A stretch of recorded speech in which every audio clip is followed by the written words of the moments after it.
first base, number 33, Presley Gayosko. At shortstop, number 3, Sebastian Argaiz. In center field, number 35, Patrick Walsh. Catcher, number 21, Vince Gambardella. Hello, everybody, and welcome to Fred Hoover Field here on the campus of Golden West College. We have Don's baseball for you as they'll be taking on the Vaqueros from Santa Barbara City College here in the 3C2A Super Regionals. I'm Noah Alvarez. Thanks for tuning in wherever you may be tuning in from. It's game number 4 of this action-packed weekend here at Golden West College. It's been an unpredictable Super Regionals to say the least, with both the higher seeds losing yesterday that threw this portion of the bracket out of whack.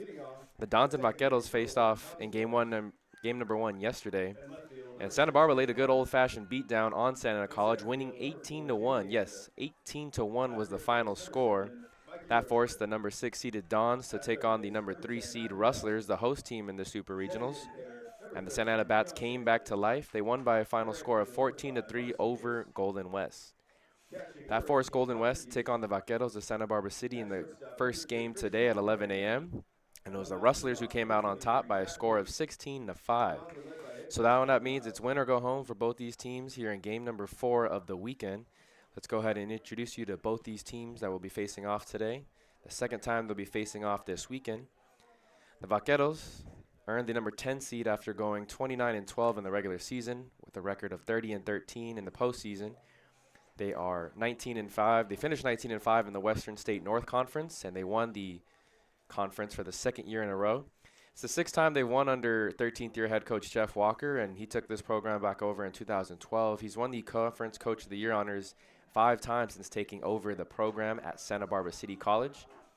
And in the other dugout over on the first base side is your Dons from Santa Ana College. The Dons are led by 9th-year head coach Tom Nils and entered today with an overall record of 31-12-1.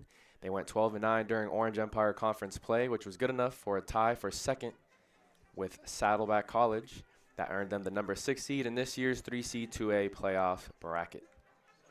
So it's win or go home. There's a nice mariachi playing over here at Fred Hoover Field. We're still unsure of who brought the mariachi, but they're playing over there on the third base side behind the Santa Barbara City dugout. Pretty cool. Want to say happy Mexican Mother's Day to all the Mexican moms listening to the broadcast. It's Friday, May 10th here at Fred Hoover Field on the campus of Golden West College. Again, game number 4 of the weekend. Both these teams have already lost once this weekend, so it's a double elimination in this Super Regional tournament. Golden West defeated Santa Barbara City in game number 3 earlier today. That final score was 16-5. So Santa Barbara City will have to play 2 games, and they will fight to keep their playoff season alive. Again, these 2 teams faced off each other against yesterday, and the Vaqueros came out victorious by a score of 18-1. The Dons entered the 9th inning with only 2 hits and no runs. They were able to muster up a run and a couple of hits after some pinch hitters came in and knocked around the starter, Jake Villar. But Jake Villar went 8 2/3 innings and pitched a phenomenal game for the Vaqueros on the mound. However, it was a different story in their second game of the weekend earlier today. It was Colton Dahl who started on the mound for Santa Barbara City. He went 5 1/3, gave up 10 hits, 6 earned runs, and the relievers combined to give up 8 more runs in relief, allowing 16 runs to come across for Golden West College. The Dons are the home team here in game number 4 of the Super Regionals. So they'll take the field first. We'll go ahead and get you the starting defense. It's Jack Meek on the mound, wearing number 23, the lefty, sophomore from Sonora High School. Connor Deach will be behind the plate. At third, it's Matthew Dobson, Christian Morano manning shortstop. At second base, it's Thomas Williams, and at first, it's Mikey Rocha. In the outfield from left to right, it's Jake Long, Jimmy Leanda in center, and Carson Case over in right field. That's your defense for the Santa Ana Dons.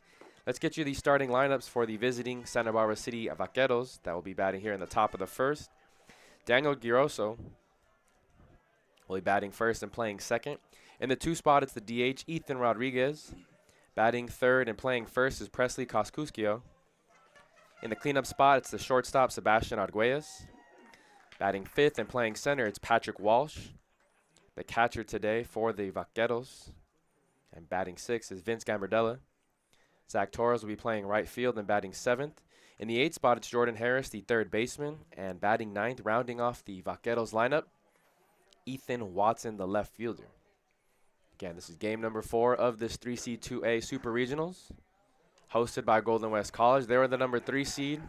They lost the game yesterday, however, won the first game today and avoided elimination. So it's a rematch of the first game of the weekend back yesterday. The Dons looking to avenge their 18-1 loss. Jack Meek on the mound. Started 12 games for the Dons this season. Finished with a record of 4-2. Also picked up a save as he had 2 relief appearances towards the end of the season. This one misses wide. It's a first pitch ball to the second baseman, Giorso. The Dons already used their ace, Jackson Andeal, in a win-or-go-home scenario yesterday in Game 2 against Golden West College. And they used their best arm out of the bullpen in Joey Iglesias. Still some quality arms in the pen for Tom Nils and pitching coach George Carlejo.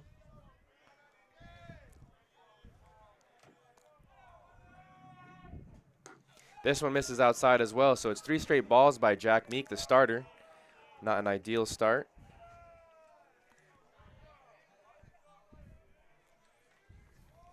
Giroso batting from the right side, wearing number 18. Here's the 3-0 pitch to him. This one doesn't catch the zone, so it's a 4-pitch walk to lead off the game. One thing we noticed yesterday in this match between these two teams, both like to bring a lot of energy and enthusiasm in the dugouts. However, obviously, with the score being 18-1, we heard a lot more chatter from the Santa Barbara City side than we did Santa Ana. That'll be the DH, Ethan Rodriguez. He hits from the left side, wearing number 31. This one swung on and missed. Foul tipped into the glove, actually. It's a no ball, 1 strike count. Yeah, thanks for tuning in to Don's Baseball, wherever you may be tuning in from. Nice day here in the city of Huntington Beach. Move over to first. Giorso does lead the team with 31 stolen bases on the season. So the Dons will have to keep a close eye on him. Connor Deach does have the best arm behind the plate as far as options go for the Dons. Threw out 9 runners this season, 9 of 31. This one catches the outer half, so the lefty able to hit his spots here against the lefty Rodriguez.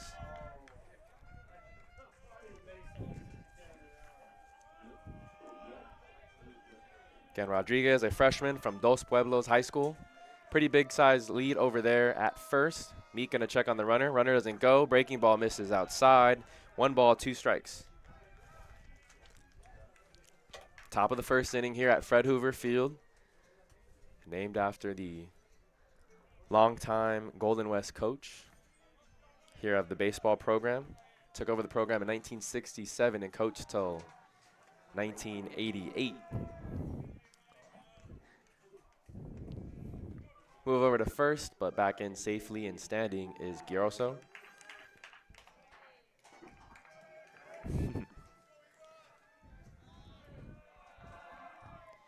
Here's the 1-2 they're going to throw over. Giroso went, throw down to second. It hits off of Giroso's helmet, and it goes into the outfield, so he's aboard on second with the stolen base.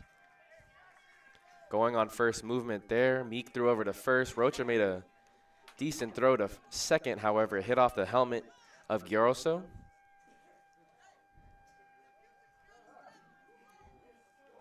Uh-oh. So one of the umpires is going to have to go over to the third base dugout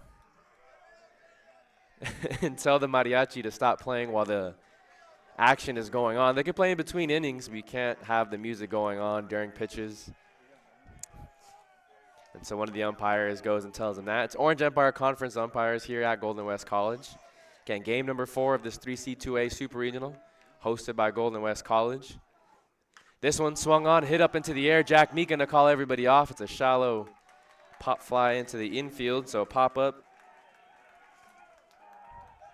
to the pitcher, and that's out number 2. Excuse me, out number 1. batting first baseman, number 33, Presley Kosciuszko. So now it'll be another left-handed hitter, the first baseman, Presley Kosciuszko.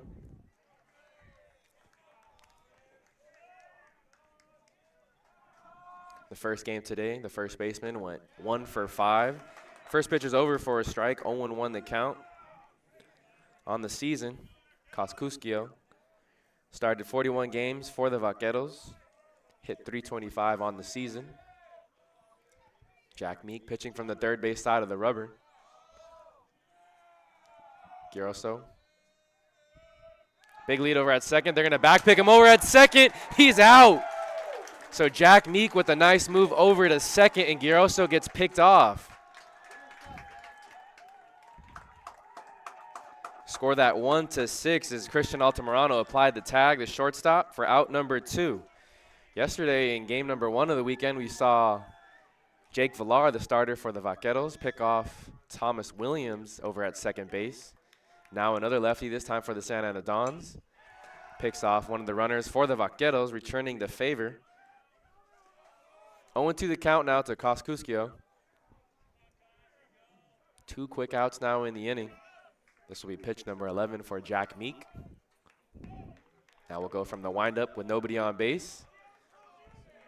2 outs in the top of the first inning. Here's the 0-2. Try to run it in on Kosciuszko. He just fouls it over to the right side, out of play. 0-2 the count. On deck is the shortstop, Sebastian Arguelles. Giroso got onto first via the walk. He stole second and then was picked off for out number 2 over at second base. This one's tapped softly over to the right side, but will roll foul. 0-2 once again.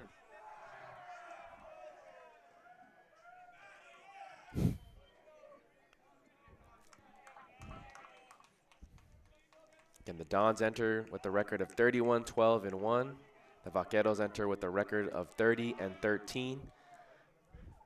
This one hit high into the air over in left field. Jake Long is going to camp under it and make the catch for out number 3. So the Vaqueros do get a runner on board. However, he's picked off. And it's 3 quick outs for the Dons defense. We're going to transition to the bottom of the first inning. Again, thanks for tuning into Dons Baseball here on the Santa Ana College Athletics YouTube channel. Let's go ahead and introduce you to the starting defense for the visiting Santa Barbara City Vaqueros. On the mound, it's number 23, Bradley Johnson, so it'll be a battle of number 23s. Bradley Johnson for Santa Barbara City and number 23, Jack Meek, on the mound for Santa Ana College. Behind the plate, it's Vince Gambardella. He was the catcher for yesterday's game as well, wearing number 21. At third, it's Jordan Harris. At shortstop, it's Sebastian Arguelles.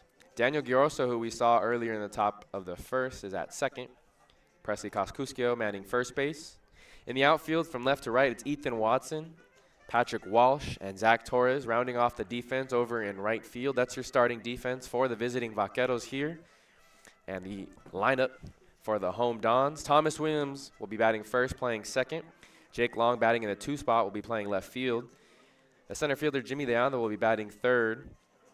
In the cleanup spot, it's Mikey Rocha, the first baseman. Batting fifth and playing third base, it's Matthew Dobson.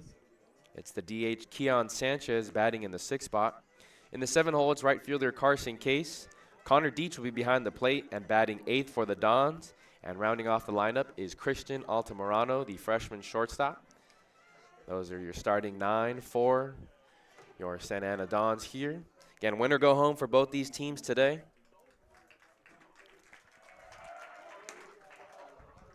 Over at Fred Hoover Field on the campus of Golden West College.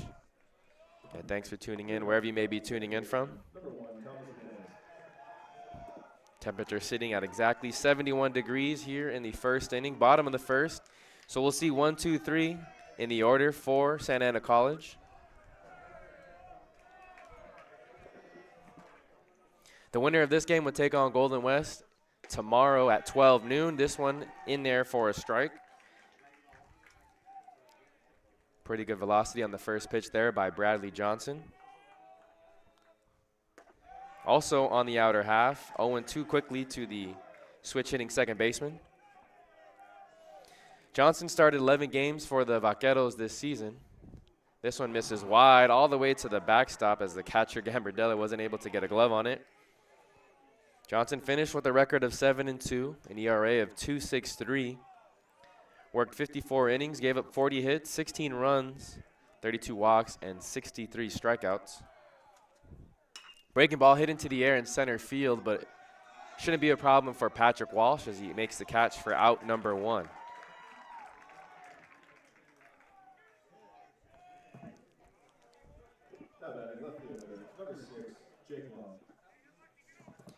Bradley Johnson, again wearing number 23. He's a freshman from Marysville, Washington, the state of Washington, up north, coming all the way down here to California, along the Central Coast to continue playing baseball after high school.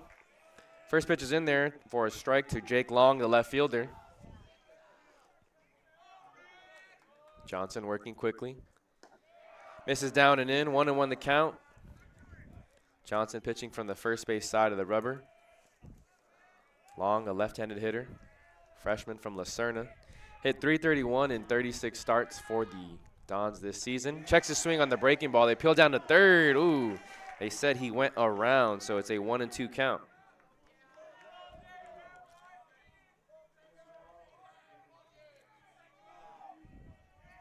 Here's the 1-2 from Johnson. This one misses well wide again.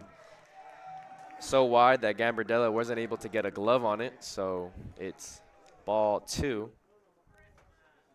On deck is the center fielder, Jimmy De Anda. Jake Long awaits the 2-2. Patrick Walsh shaded about 3 steps over towards left center. This one hit right back to the pitcher, a soft tapper. And Johnson underhands it to his first baseman, Coscuscio, for out number 2.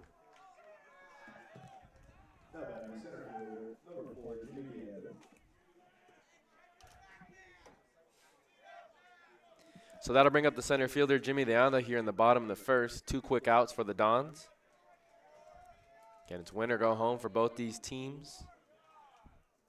The winner of this game takes on Golden West tomorrow at 12 noon.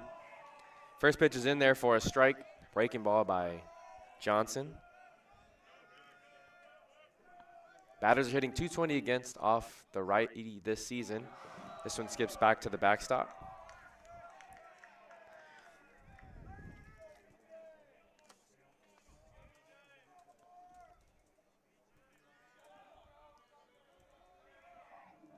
Here's the 1-1. This one hit into the air and towards right center. Patrick Walsh going to go back. He's going to keep going back. This one's going to go over his head and over the wall, so it's going to be a ground rule double with 2 outs here in the bottom of the first. Lucky for the Vaqueros, because with Jimmy De Anda's speed, it could have been a triple easily into right center.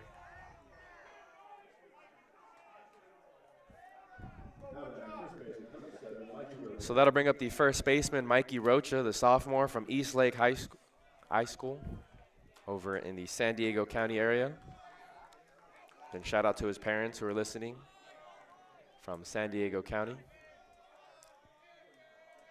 Garoso, the second baseman, will hold the runner at second. He now backs off, and the first pitch from Johnson is in there for a strike. 0-1 the count. Both De Anda and Rocha saw first pitch breaking balls from Johnson. It's the heart of the order, the best 2 hitters here in the Dons lineup. Both were impact freshmen last year as the Dons went on to win the 3C2A state championship. It's 2 quick strikes on the first baseman, Rocha.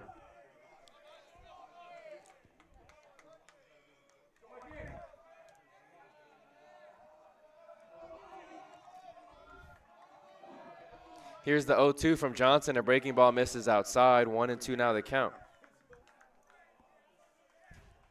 Rocha, along with Jimmy De Anda, started all 44 games for the Dons this season. Rocha currently leads the team in batting average, .359 entering today's game.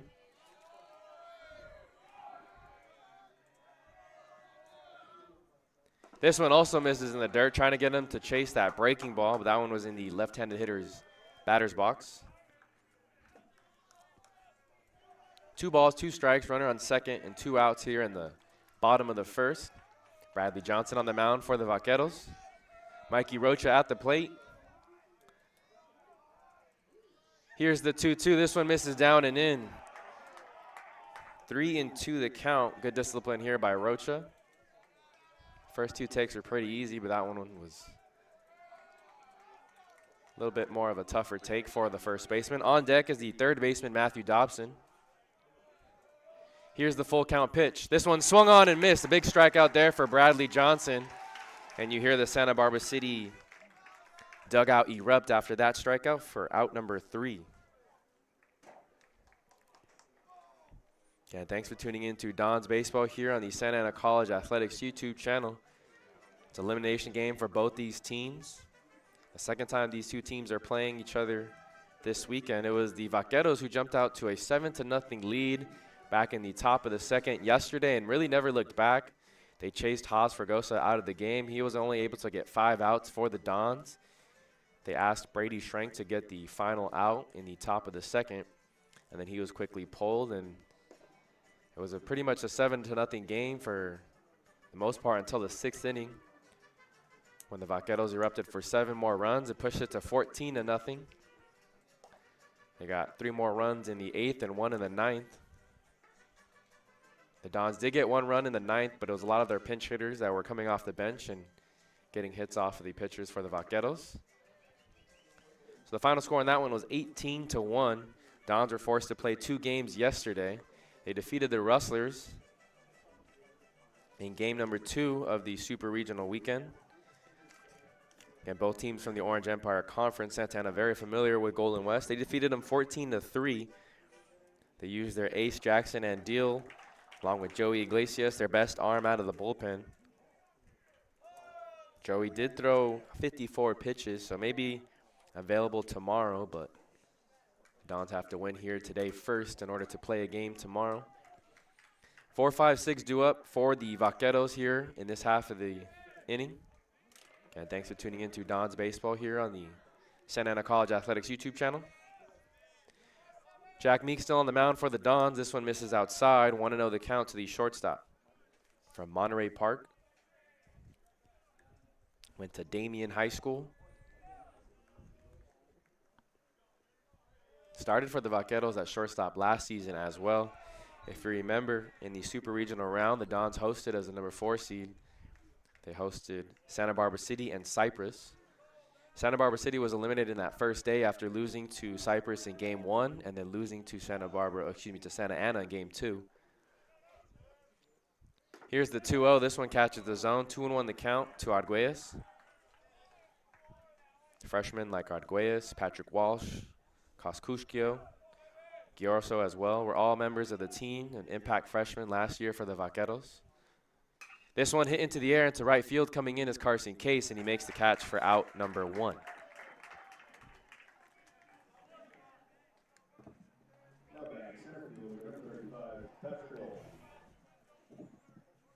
That'll bring up the center fielder, Patrick Walsh. Started 40 games for the Vaqueros this season.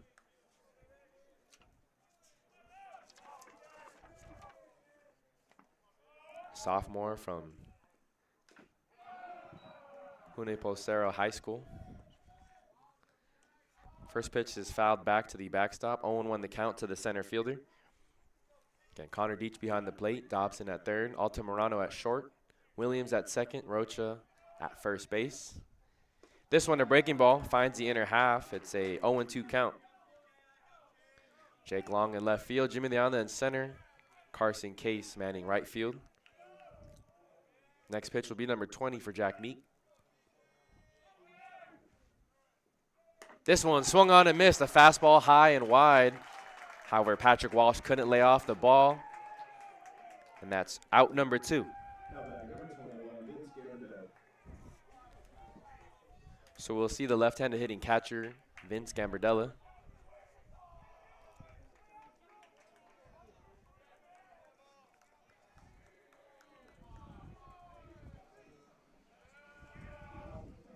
This one poked out to shortstop, a weak grounder over to Altamirano. He throws over to first in time. So 3 quick outs for the Dons defense. 1, 2, 3 go the Vaqueros. Transition to the bottom of the second. 5, 6, 7 due up for the Dons here in this half of the inning. Again, thanks for tuning in to Don's Baseball here on the Santa Ana College Athletics YouTube channel. With 138 conference championships, 25 state championships, and 6 national championships, Santa Ana College has one of the premier athletic programs in California.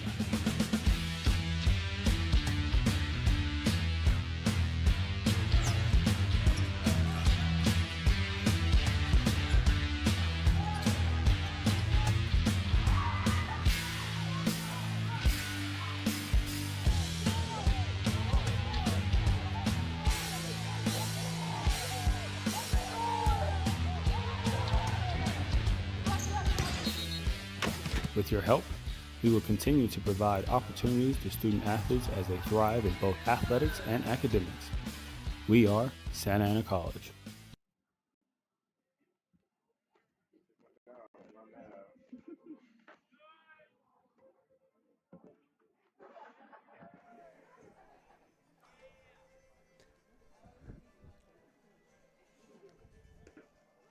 Back here at Fred Hoover Field on the campus of Golden West College. Bottom of the second inning. 5-6-7 due up for the Dons in this half of the inning. Again, thanks for tuning in to Dons Baseball here on the Santa Ana College Athletics YouTube channel. Bradley Johnson still on the mound for the Vaqueros.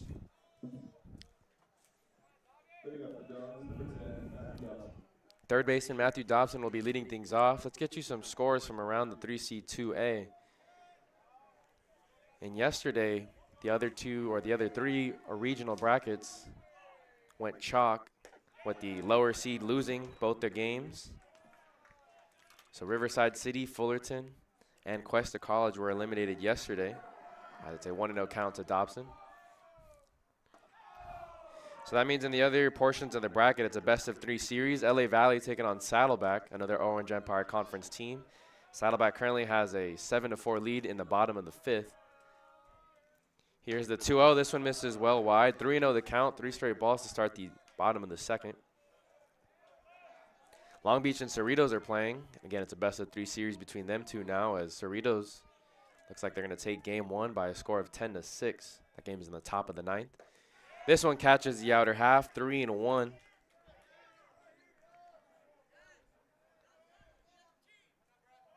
The other game going on in the SoCal region is Mount SAC and Palomar. That game is tied up at 8. This one's fouled over to the right side, out of play.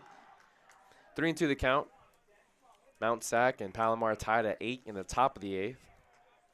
Again, Palomar hosting the Super Regional over there, San Diego County. Here's the 3-2. It's a breaking ball, also fouled back, out of play. Dobson trying to fight his way on.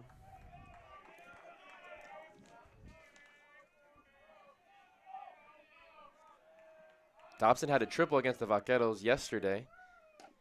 And this one misses high. It's a ball. So a leadoff walk for the Dons here in the home half of the second. That'll bring up the DH, Keon Sanchez. Wearing number 13, hitting from the right side. It's the freshman from Canyon Crest.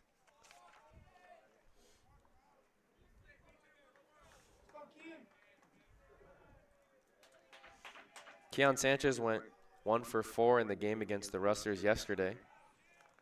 Also drew a walk. Had an RBI single back in the 7th inning. First pitch misses wide to Sanchez. 1-0 the count. Dobson over there at first. He was picked off yesterday by Jake Villar, the lefty starter on the mound for the Vaqueros.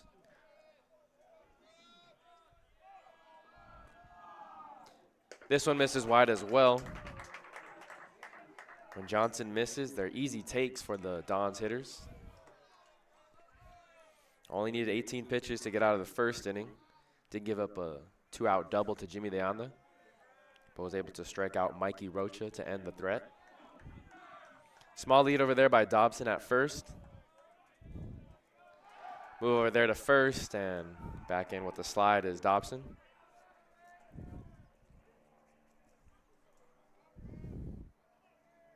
Sanchez at the plate. Dobson at first. Nobody out here in the bottom of the second. This one catches the inner half. 2-1 the count.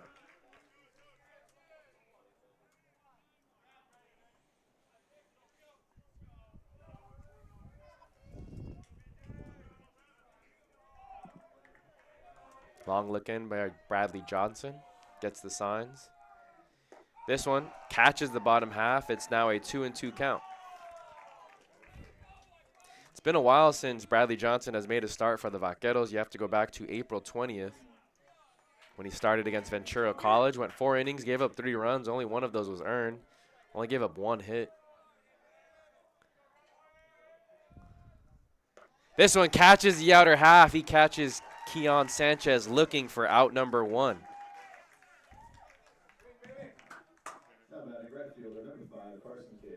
So nice breaking ball there by Johnson. There's one out here in the bottom of the second. About to bring up the left-handed hitting right fielder Carson Case.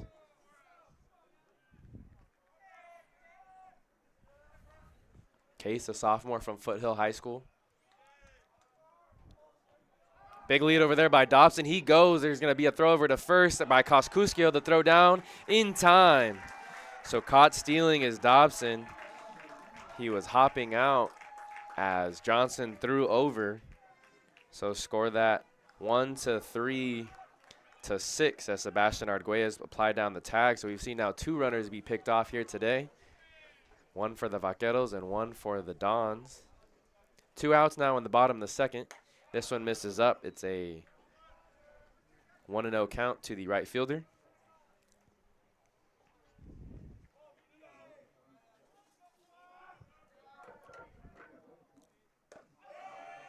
Ooh. Just missed the zone on the outer half. 2-0 the count to the right fielder.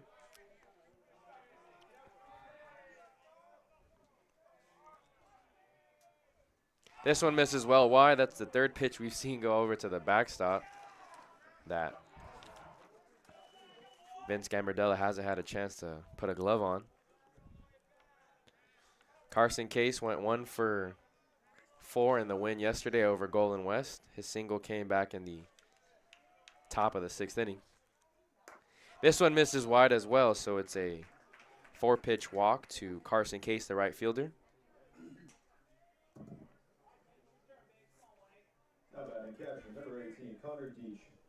Had Dobson not been thrown out over at second, there would be runners at first and second with 1 out, so a costly base error there for the Dons. That'll bring up the catcher, Connor Deach, wearing number 18, right-handed hitter, sophomore from Mission Viejo High School.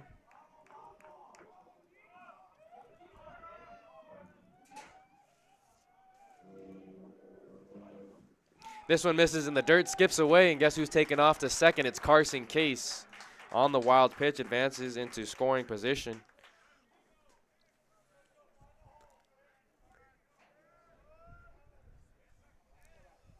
So it's a wild pitch by Bradley Johnson. His 5th on the season. Carson Case over in scoring position. Daniel Garoso, the second baseman, will be holding the runner over at second. Connor Deach with a 1-0 count. This one swung on and missed, maybe helping out the pitcher there as it's a 1-1 count now. Deach hit a 2-run home run last weekend against El Camino College back on Saturday, May 4th.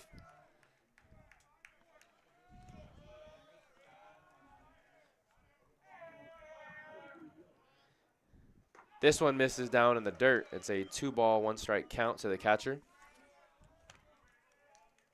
Deach went 0 for 3 in the loss yesterday to the Vaqueros. Came into the game back in the 4th inning against Golden West as a defensive substitution for Abel Castrejón, who got hurt. The freshman catcher from Tustin. This one also misses the dirt, bounces off of Deach's foot.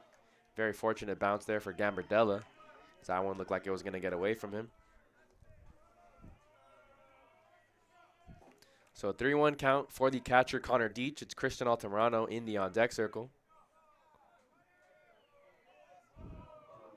Case over there at second. Johnson delivers on home, and this was ball 4. So good AB there by Connor Deach.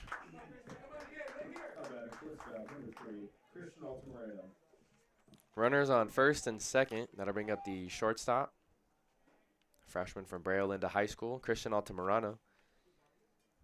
Yesterday, both against Golden West and Santa Barbara City. Altamirano was very aggressive at the plate. First pitch swinging.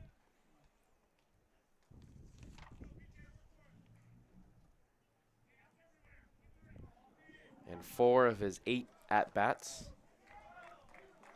So wasting no time to get the bat off the shoulder. You can be a little bit more aggressive as the 9-hitter. 2 outs here in the bottom of the second. Runners on first and second. Case over at second. Deach at first. First pitch from Johnson to Altamirano. Swung over. Hit over to the third baseman, Jordan Harris. Makes the throw over to first in time. So first pitch swinging again is Christian Altamirano. However, he grounds out to third for the third and final out in the inning.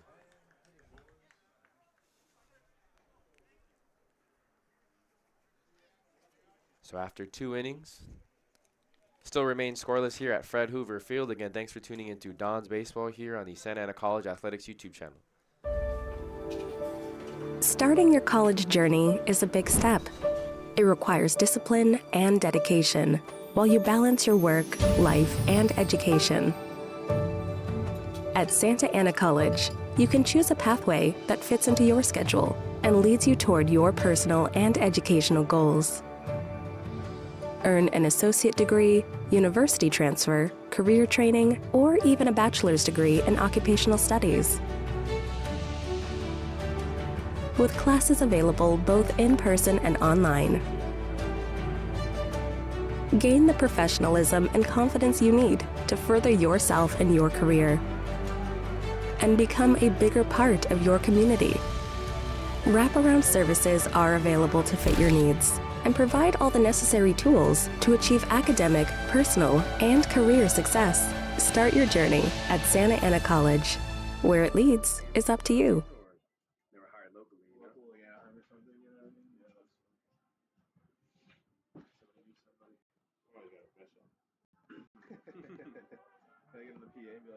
Whoever brought them, please come forward.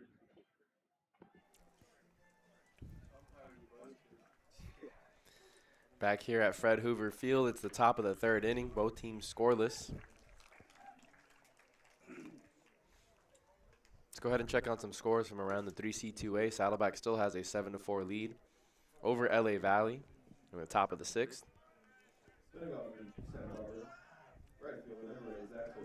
One game went final as Cerritos defeated Long Beach City 10-6. They'll play 2 games tomorrow, the third game if necessary. And then Mount Sac and Palomar still tied at 8 apiece in the top of the 9th inning. And those are the other games going around here in the 3C2A in the Southern California Regional. This is the only portion of the bracket where all 3 teams are still fighting.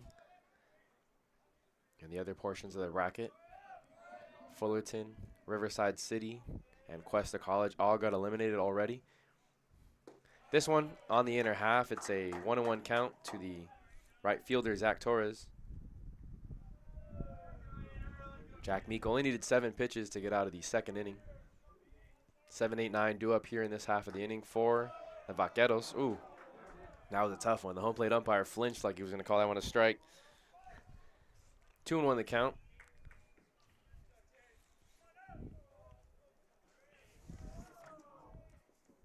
This one swung on a miss. A healthy hack there by Torres, but he comes up empty. On the season, Torres started 23 games for the Vaqueros.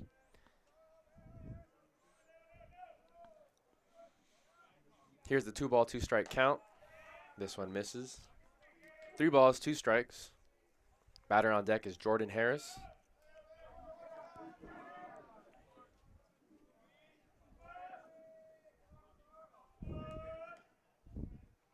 This one catches the outer half. It freezes Zach Torres, and that's strike number 3. So a strikeout for out number 1.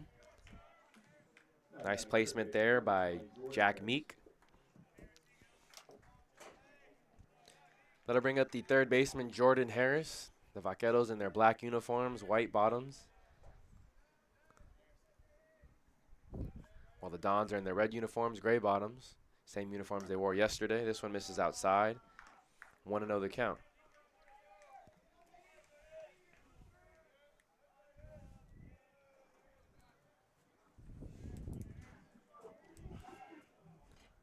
Breaking ball catches the outer half. A 1-1 count to the third baseman, Jordan Harris.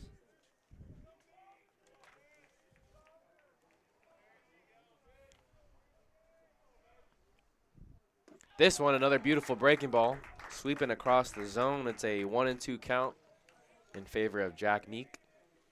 Harris had a 2 RBI single back in the top of the second in yesterday's win. It was a 7-run second inning.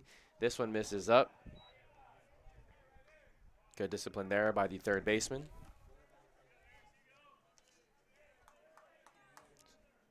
He's also another sophomore from Santa Barbara High School.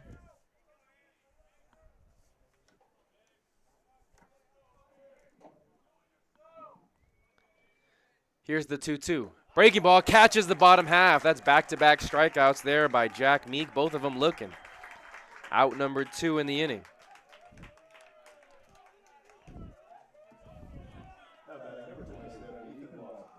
Some filthy stuff we're seeing from Jack Meek here on the mound.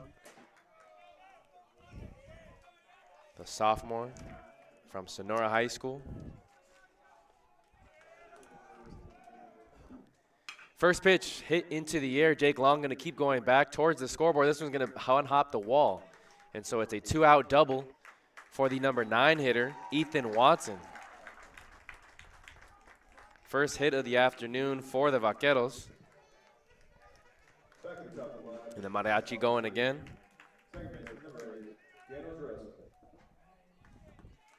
So runner on second, 2 outs here in the top of the third. Jack Meek working with the runner on. Last time there was a runner on second, he made a pickoff move to get Daniel Guerrero, so he's now at the plate. This one misses inside. 1-0 the count to the second baseman.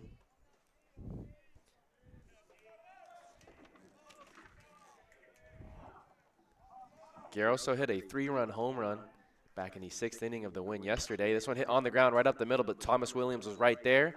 Throws over to first in time, and one second baseman grounds out to the other. So after the 2-out double, Jack Meek is able to get a ground out and keep the Vaqueros off the scoreboard. Transitioning to the bottom of the third inning. It'll be 1-2-3 due up here in this half of the inning for the Dons. Thomas Williams, then Jake Long, followed by Jimmy Leanda. Again, thanks for tuning in to Dons Baseball here on the Santa Ana College Athletics YouTube channel. With 138 conference championships, 25 state championships, and 6 national championships, Santa Ana College has one of the premier athletic programs in California.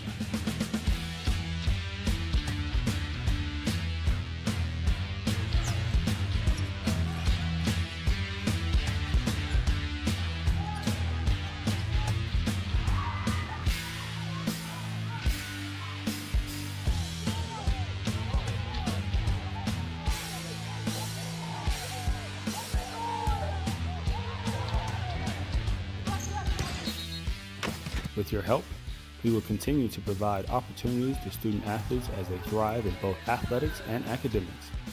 We are Santa Ana College.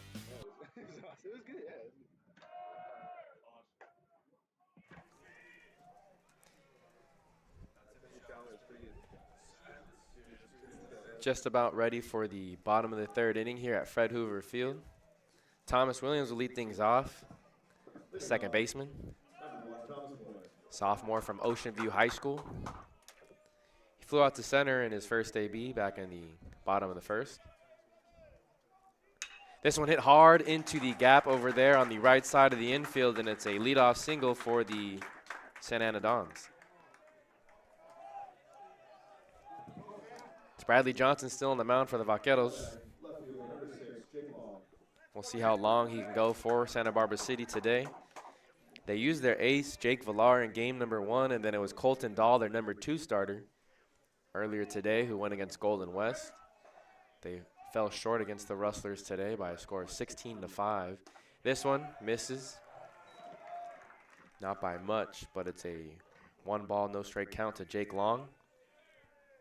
He grounded right back to the pitcher in his first AB. Williams has good speed at first. The Dons don't like to run a whole lot.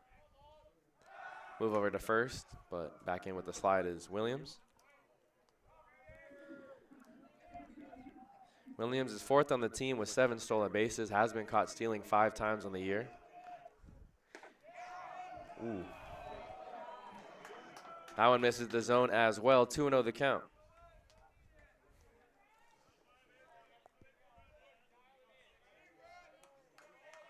2-0 the count to the freshman Jake Long from Lacerna High School. This one misses down in the dirt, and it's now a 3-0 count. On deck is the center fielder Jimmy De Anda. He had a double with 2 outs back in the bottom of the first.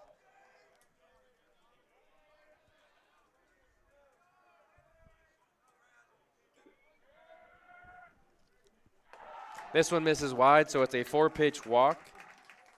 The Dons are business here in the bottom of the third. Runners on first and second.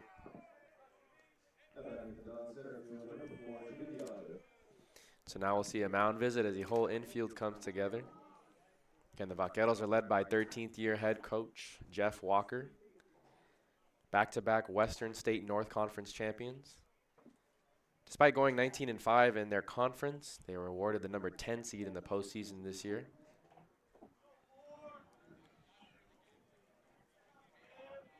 They went 10-7 in non-conference play during the regular season.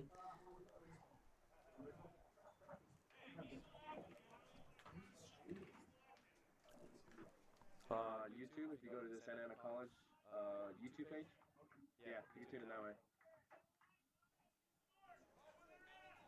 So mound visit is over. Bottom of the third inning. Bradley Johnson still on the mound. Jimmy De Anda, right-handed hitting center fielder. Sophomore from Mater Dei High School. Thomas Williams at second, Jake Long at first. First baseman, Koskuskio in on the grass. This one misses down and away, a breaking ball. Sweeps a little too much there. It's a 1-0 count to the center fielder.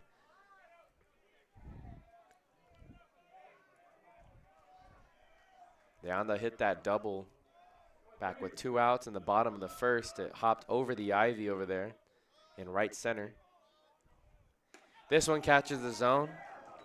First strike and 6 pitches for Bradley Johnson.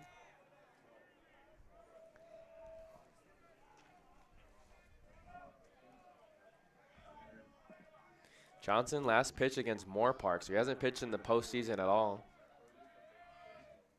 Breaking ball misses up and inside. It's a 2-ball, 1-strike count. His last outing came in relief against Moore Park back on April 26th. Pitched 1 inning, gave up 1 hit, no runs, 1 walk, and 1 strikeout. That was against Moore Park back on April 26th. This one misses high and inside as well. It's a 3-1 count to Jimmy De Anda.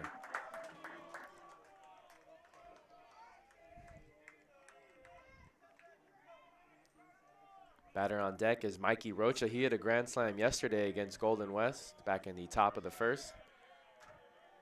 Put the Dons up to an early 4-0 lead. Here's the 3-0. This one's hit into the air into right center. Thomas Williams getting ready to tag up. Patrick Walsh makes the catch, drops it. I believe they're going to say on the transition. Yes, it is. So it's on the transition. Out number 1, tagging from second to third is Williams. Staying put at first base is Jake Long.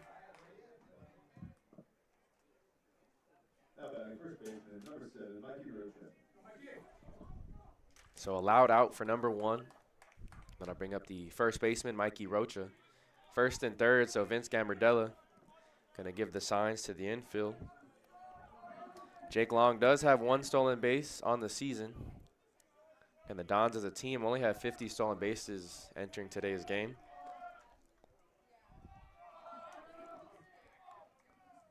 This one hit hard over to third base. Harris going to try and turn 2 over to second in time. Over to first. It's a 5-4-3 double play. Nice turn there by the third baseman. That one was hit to his right. Had a backhand that one. Made a good throw over to second to get Long. And then Giroso made a strong throw over to first in time to get Mikey Rocha. So again, both teams still scoreless through 3 full innings. Again, thanks for tuning in to Don's Baseball here on the Santa Ana College Athletics YouTube channel.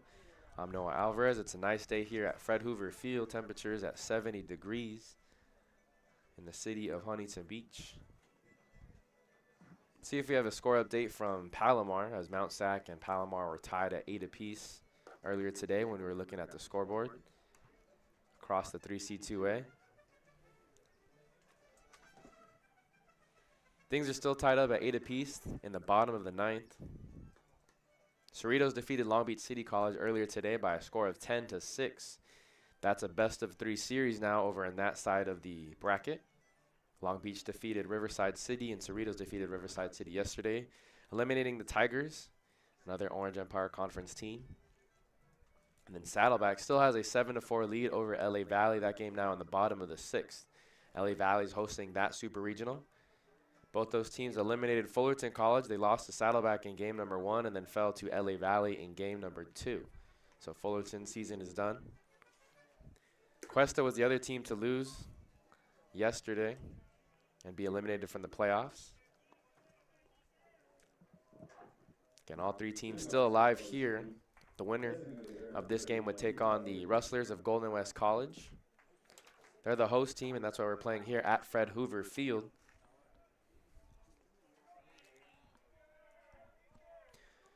2-3-4 due up in this half of the inning for Santa Barbara City. First pitch swinging, and it's pulled foul to the right side. 0-1 the count to Ethan Rodriguez. Jack Meek has thrown 36 pitches thus far, the lefty from Sonora High School. 0-1 the count. Here's the next pitch. This one a breaking ball on the outer half. 0-2.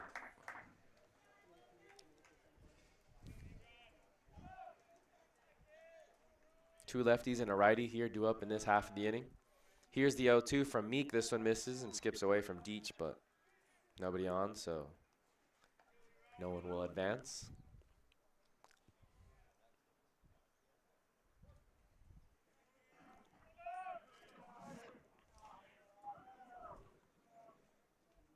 This one misses outside. 2 balls, 2 strikes to the left-handed hitting DH. And Rodriguez started 32 games for the Vaqueros this season.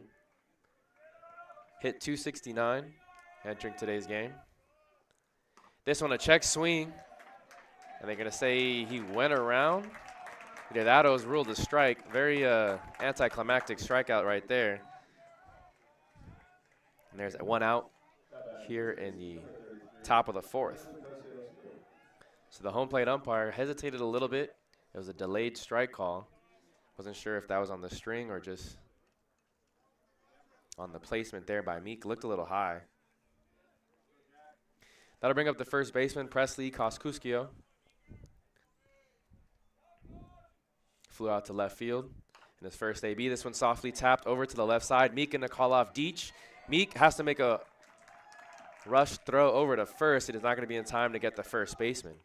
Meek slipped a little bit too on the throw. So a swinging bunt, and Koskuskio is aboard safely.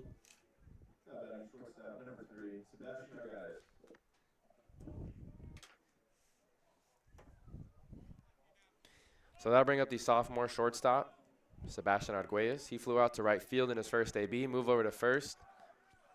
Again, the Santa Barbara City team likes to run. They entered today's game with 132 stolen bases.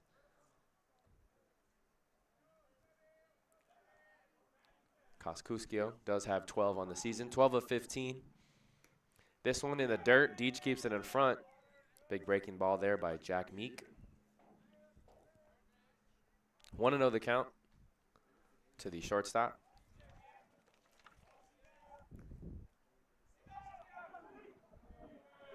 Arguelles went 2 for 5 in the win yesterday over Santa Ana College. This one hit right back up the middle to Williams. Williams going to step on the bag himself for 1. Throw over to first in time, so another double play. Back-to-back half of the innings that we've seen where double plays bring the inning to an end. Thomas Williams does it himself, stepping on the bag for 1, and then throwing over to first in time to record the 3rd and final out here in the top of the 4th. Things still scoreless through 3.5. 5, 6, 7 due up for the Dons here in this half of the inning. Again, thanks for tuning in to Dons Baseball here on the Santa Ana College Athletics YouTube channel.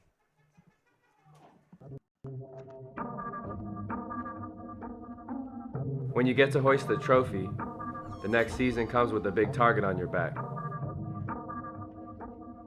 There isn't a man in that dugout who isn't clear on the objective. A coach who knows what it takes, sophomores who are hungry for an encore, and freshmen who want to cement their name in history. So no matter the time or the place, regardless of the adversity we may face, we don't hang our heads, we hang banners. There's no room or time for panic, because come May, we know how to create that magic. The bumps and bruises along the way may have taken a toll, but come postseason, the only thing on our mind is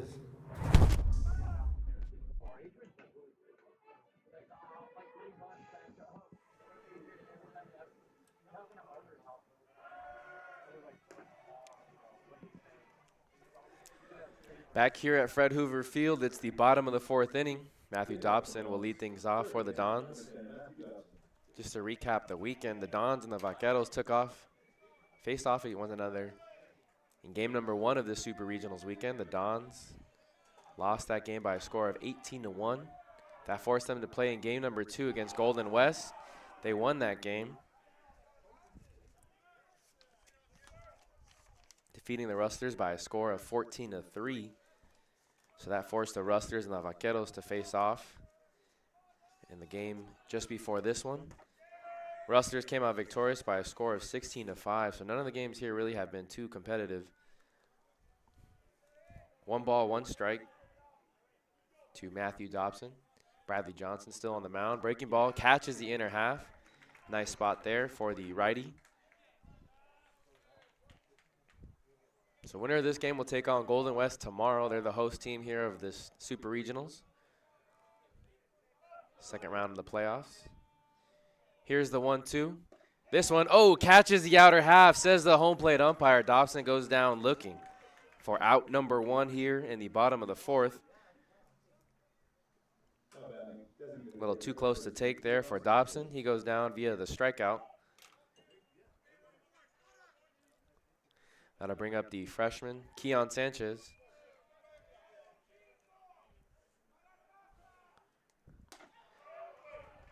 This one misses the zone. It's a 1 ball, no strike count to the freshman. Sanchez started 28 games for the Dons this season. At the beginning of the year, the Dons were going back and forth between him and Robert Linares as that DH position. However, Sanchez was able to edge out Linares. Has been the starter for all 5 DH, or for all 5 games at the DH spot in the postseason. 2-1 the count. Right fielder Carson Case on deck in the home half of the 4th inning. This one misses upstairs. It's now a 3 ball, 1 strike count.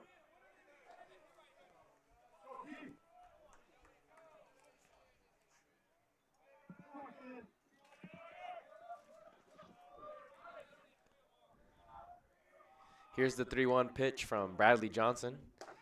This one catches the bottom half, called strike number 2. Johnson getting his 12th start of the year for the Vaqueros, traveling all the way from Santa Barbara City here in the Super Regional round. This one foul tipped back to the backstop. Good swing there by Sanchez.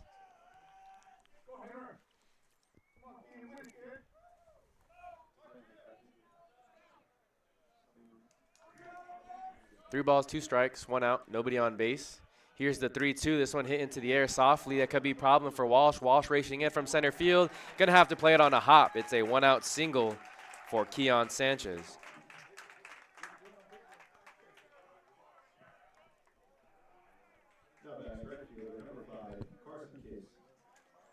So that'll bring up the sophomore right fielder Carson Case.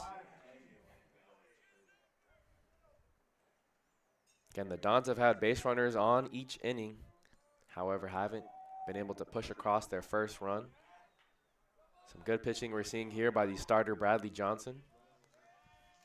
Runner on first, 1 out. First pitch to Case, skips away from Gambardella. Now going over to second is Sanchez.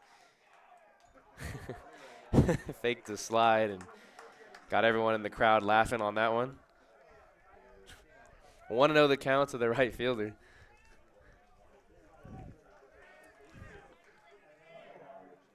So now there's a runner in scoring position with 1 out. With the lefty at the plate, Sebastian Arguelles, the shortstop, will be holding the runner. Look over there back to second. Arguelles clears.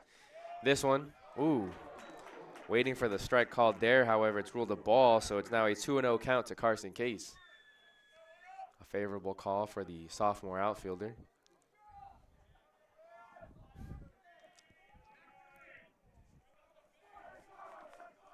Two balls, no strikes. Runner on second, 1 out. This one misses the zone. 3 balls, no strikes. Connor Deach on deck.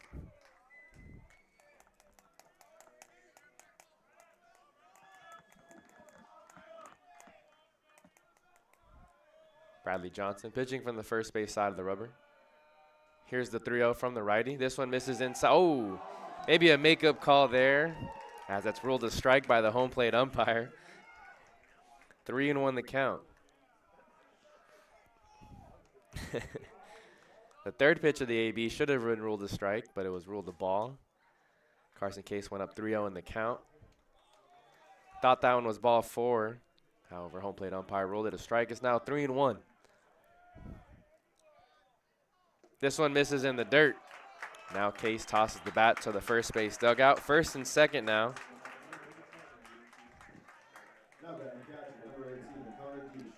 Still 1 out of the inning, and that'll bring up the catcher, Connor Deach. Deach had a really strong Saturday last week. Went 2 for 5 at the plate, including a 2-run home run that came against the Warriors of El Camino College. That home run came back in the top of the second as the Dons were the visiting team in that best-of-3 series. This one catches the bottom half. 0-1 the count to the catcher.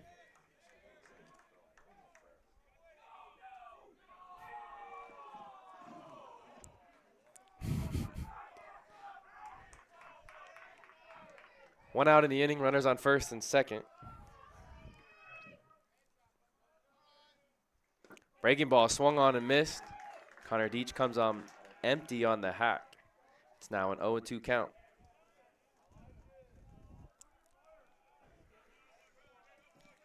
On deck is the shortstop, Christian Altamirano. Deach drew a walk in his last AB. This one foul tipped off the glove of Gambardella. He almost squeezed that one, and that would have been strike number 3.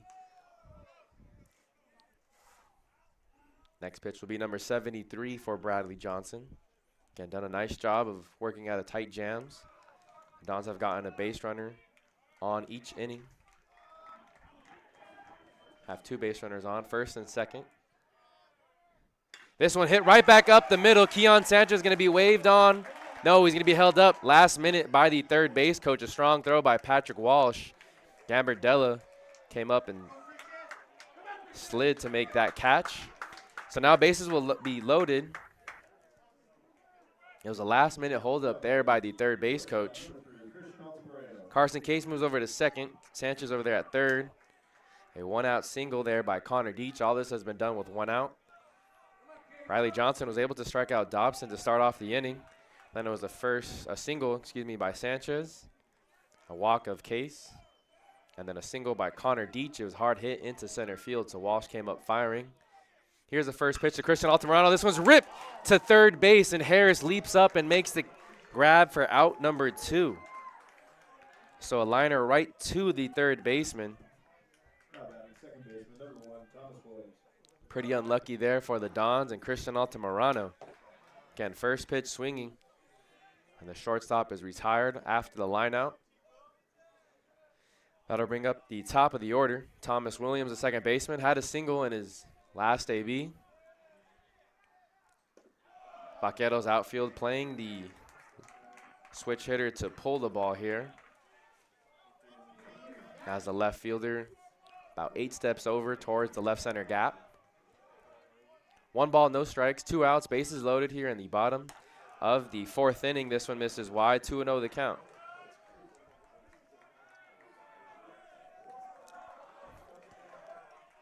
Deach over at first, Case at second, Sanchez over there at third. Both dugouts making plenty of noise here in this big situation. Scoreless game here in the bottom of the 4th. Let's see what Thomas Williams can do. This one does catch the zone. It's the first strike, 2-1 the count to the second baseman. 1 for 2 on the afternoon. Was stranded at third base back in the bottom of the 3rd inning. Here's the 2-1. This one misses down and away. 3 balls, 1 strike to the sophomore from Ocean View High School. Don's still looking for their first run. Jake Long on deck.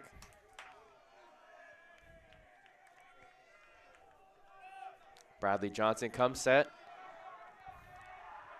Here's the 3-1 from the right-hander. This one misses outside. It's a walk, 5-pitch walk, and that's how the Dons get their first run. So Keon Sanchez will come across to score.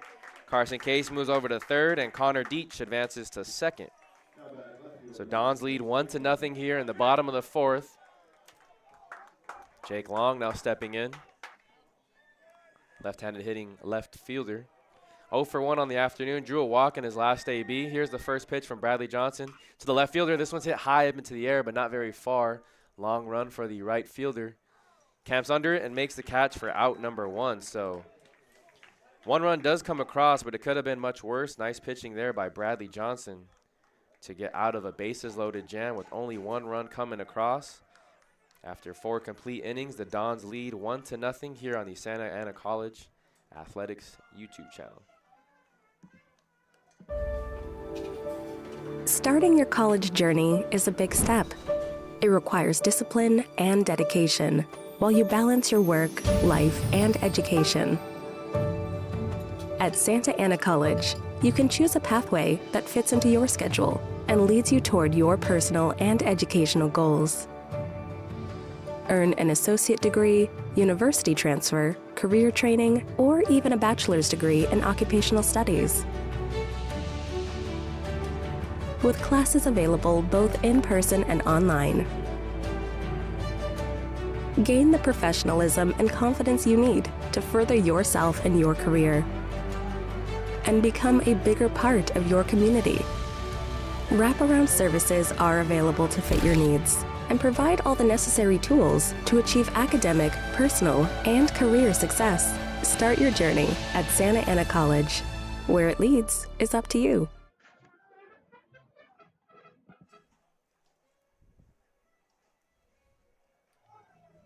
So due up in this half of the inning, it's 5-6-7. Patrick Walsh will lead things off for the Vaqueros.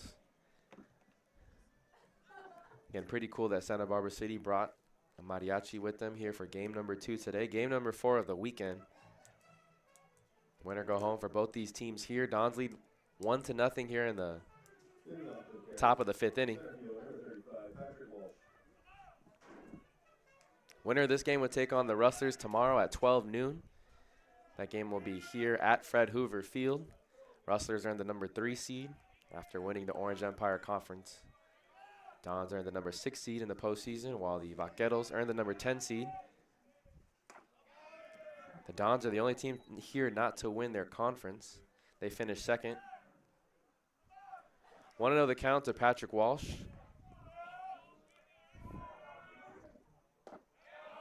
Oh. Misses the lower half of the zone, and so a 2-0 count to the center fielder.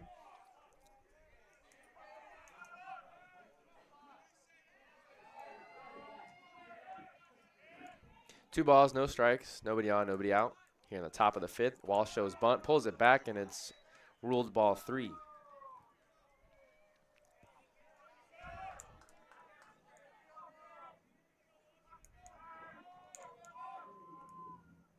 This one does find the zone. Now it's a 3-1 count.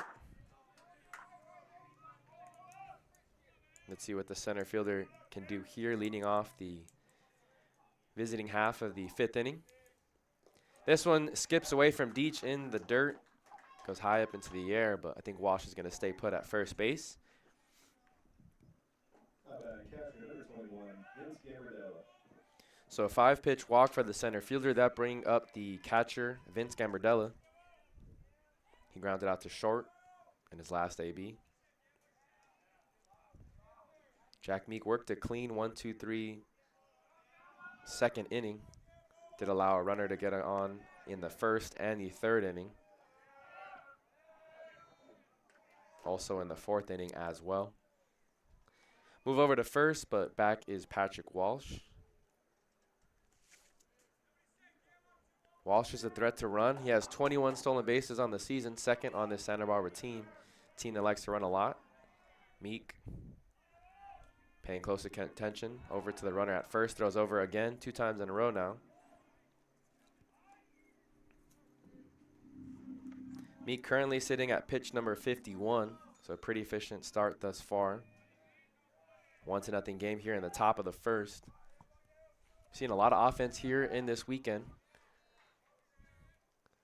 Runner doesn't go. This is a bunt over to the third base side. Dobson's going to let this one go foul. Very heads-up defense there by the third baseman. That one had a lot of velocity for a bunt, and he watched it all the way cross over the line right before it hit the bag. A risky chance there by the third baseman. Ends up benefiting the Dons. Now it looks like Gambardella is going to, no, Gambardella is going to walk back to the batter's box. 0-1 the count. 1 runner on, nobody out. Top of the 5th. Vaqueros tracing 1 run. Again, thanks for tuning into Don's Baseball here on the Santa Ana College Athletics YouTube channel. Move over to first once again. Patrick Walsh back in standing.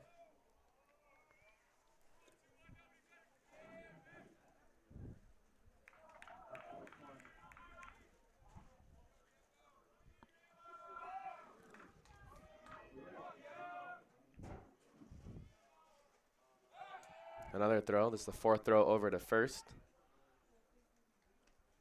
Center fielder Patrick Walsh, 21 of 29 in stolen base attempts this season. Both he and Daniel Giroso lead the team in stolen bases. Giroso has 31 on the season. So this team likes to run a lot. Very aggressive on the base pass. They're going to throw over to first. Mikey Rocha now going to throw down to second. Altamirano applies the tag, and Patrick Walsh is caught stealing for out number 1. Again, with the lefty on the mound, you just have to go on first movement. That time, Patrick Walsh guessed wrong. 1-3-6 for out number 1 as Christian Altamirano applies down the tag. Nobody on with 1 out. This one runs up and into Vince Gambardella.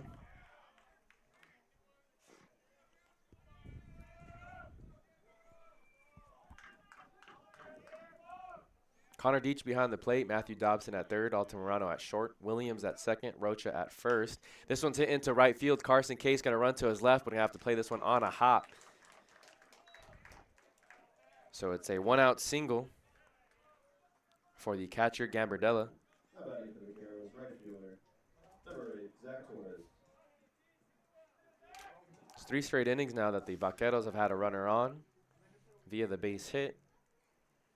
However, they haven't been able to get a run across. There was an inning-ending double play turned by Thomas Williams to end the 4th inning. Small lead over there at first.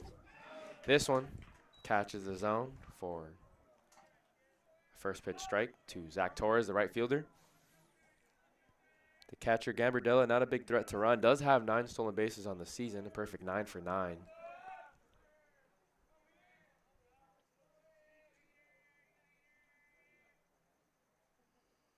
This one in there for a strike as well. 2 back-to-back breaking balls. 0-2 the count to the right fielder. He struck out looking back in the top of the 3rd inning. Runner on first, 1 out. Here's the 0-2 from Meek. This one a fastball that Torres just fouls off to the right side.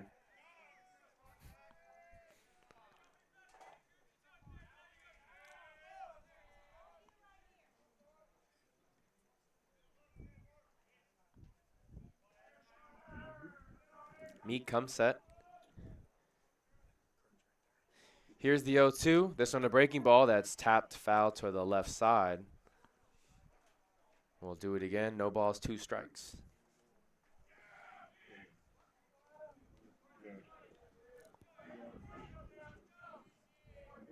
Meek definitely has an attack approach with 2 strikes. Even no balls and 2 strikes, typically you see sometimes pitchers throwing a waste pitch or trying to get the batters to chase something out of the zone. Both those pitches there were really close to the zone there by Jack Meek. This one also in the zone. It's fouled off out of play to the right side. 3 straight foul balls by Zach Torres.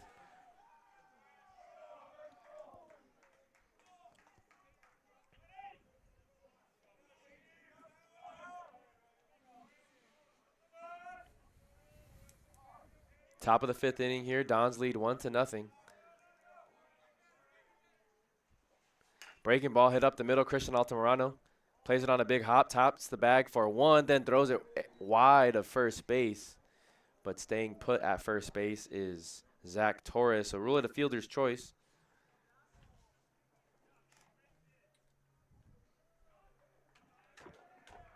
That one's going to be a hard one to churn after a slow high chopper.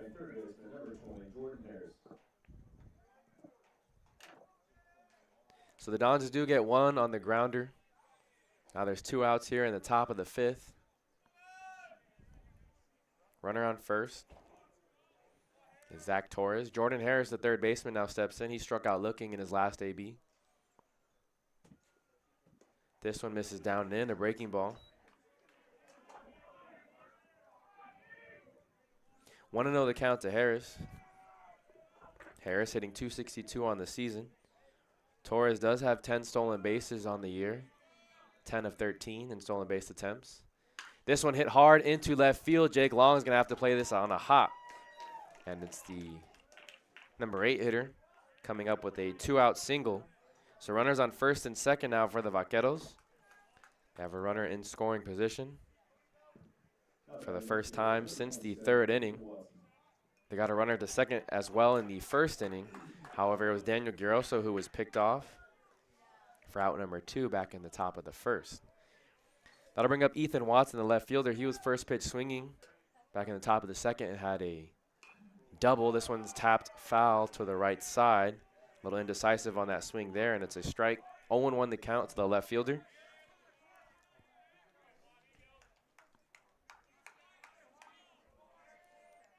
Harris at first, Zach Torres at second. Jack Beek still on the mound. Next pitch will be number 64 for the Don starter, sophomore from Sonora High School. This one hit into the air, but Long going to range over to his left. Does he have a play on it? He does not. It falls. Does he? No, he caught it.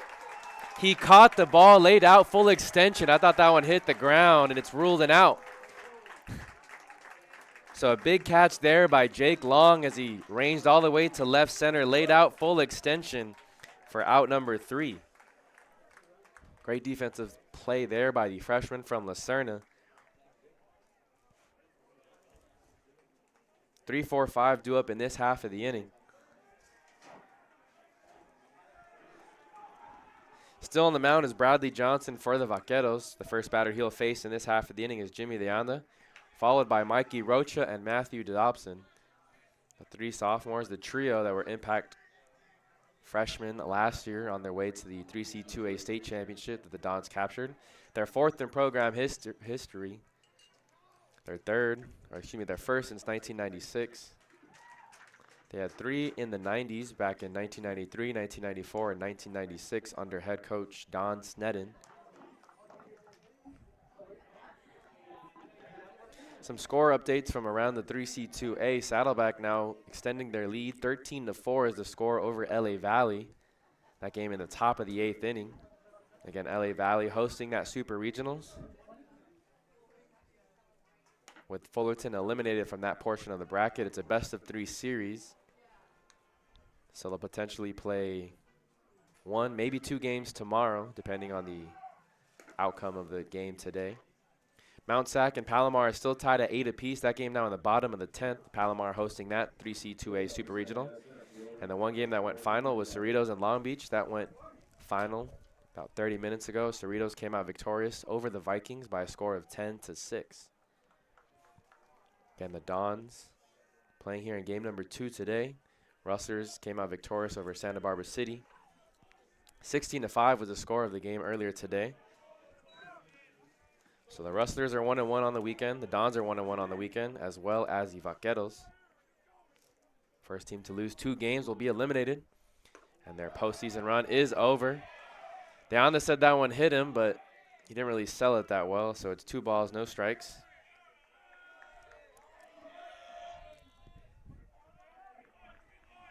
That was pitch number 81 from Bradley Johnson. Still on the mound, the big righty. This one hit right up the middle, and the shortstop, Arguelles, is not going to be able to get to it, so it's a leadoff single. Big turn over there by Deanda, but he'll stay put at first.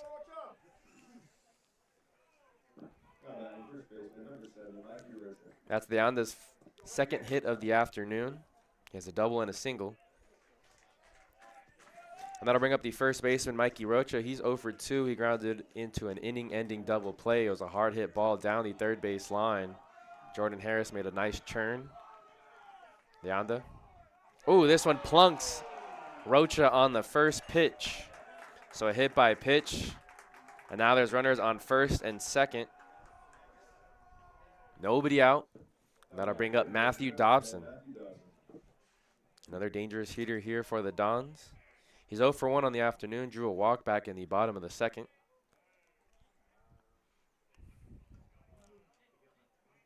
He was picked off on a move over to first as Gambardella talking with his pitcher, Bradley Johnson. Trying to inspire some confidence into the young righty. He's a freshman from Marysville, Washington, the state of Washington. Has thrown 83 pitches thus far in his outing. Has done a nice job of limiting the damage. Only 1 run came across. That was back in the bottom of the 4th. There's nobody out. Runners on first and second for the Dons here in the bottom of the 5th. This one a high throw, but Garros was able to bring it down with him. As a check on the runner at second. It's Jimmy Deanda. Good speed over there at second. Expect him to score on a single into the outfield.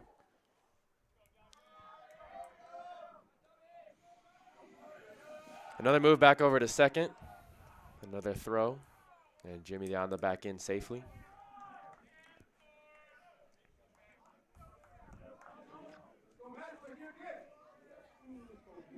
Dobson hit a triple back in the bottom of the second in yesterday's loss to Santa Barbara City. Worked 2 walks as well.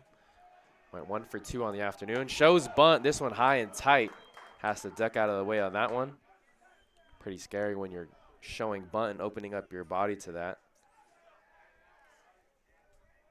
Want to know the count to the third baseman, Dobson. It's the DH, Keon Sanchez, on deck. First baseman playing in on the grass. Shows bunt once again. This one misses outside. It's ball 2.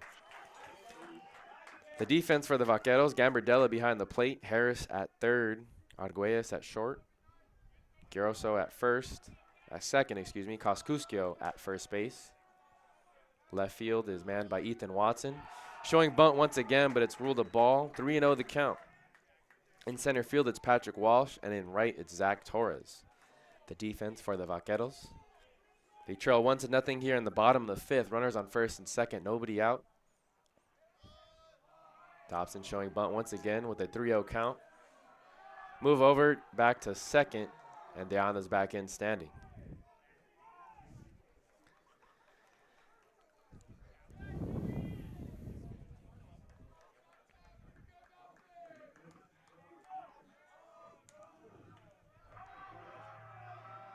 Johnson comes set. Here's the 3-0 to Dobson. This one catches the outer half as Dobson pulled the bat away. 3-1 the count to the third baseman.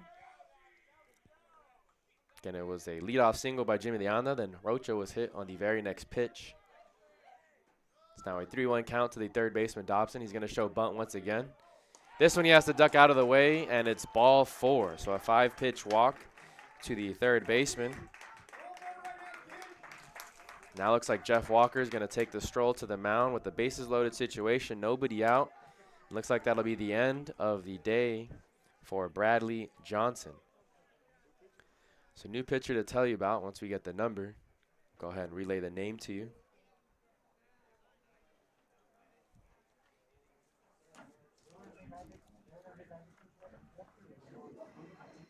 Bases loaded situation here in the bottom of the 5th. Again, winner go home for both these teams here. Winner would take on Golden West College tomorrow at 12 noon here at Fred Hoover Field. Loser would go home and their season would come to an end.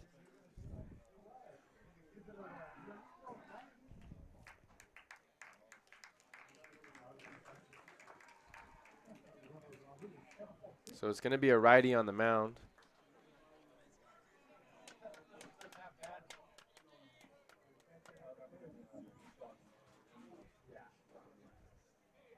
Number 9.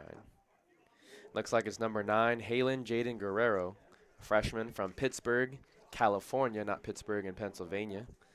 It's over by the Bay Area. So that'll be the new pitcher to tell you about. We'll tell you a little bit more about his stats when we come back after this commercial break. With 138 conference championships, 25 state championships, and 6 national championships, Santa Ana College has one of the premier athletic programs in California.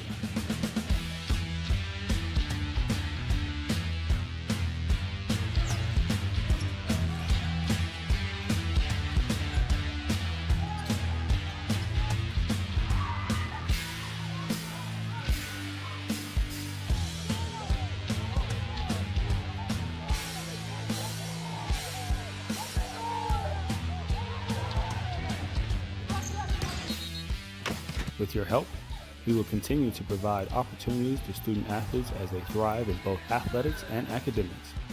We are Santa Ana College.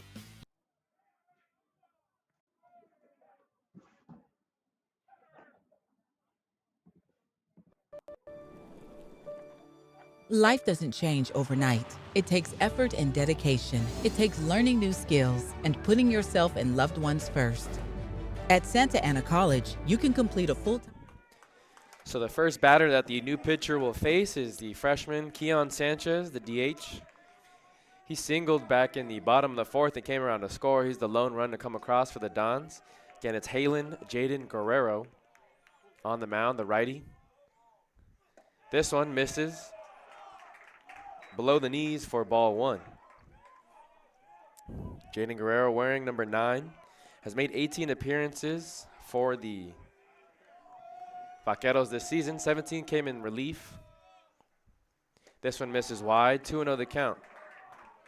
Finished with a record of 4-2, an ERA of 3.60, and led the team with 3 saves this season. So arguably one of the better arms out of the bullpen for head coach Jeff Walker and the Santa Barbara City Vaqueros.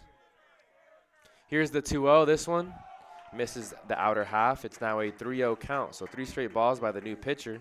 Again, a tough situation to come into. Bases loaded. Nobody out here in the bottom half of the 5th.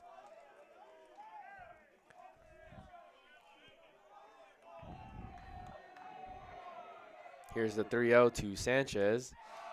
Oh, this one misses downstairs. So a 4-pitch walk to the first batter that Jaden Guerrero faces, and coming in across the score is Jimmy De Anda. It's now a 2-0 game. Rocha moves over to 3rd. Dobson at 2nd. Sanchez at 1st.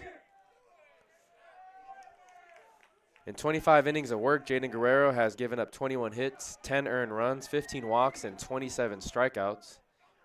Here's the first pitch to Carson Case. It's in there for a strike. Batters are hitting .216 against the righty.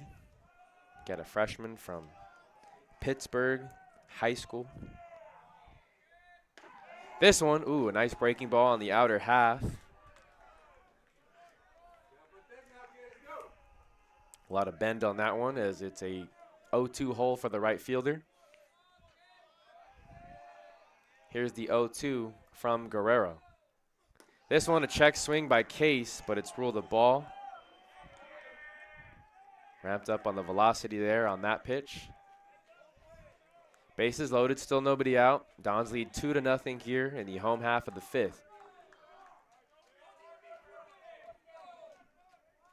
This one misses outside as well. 2 balls, 2 strikes.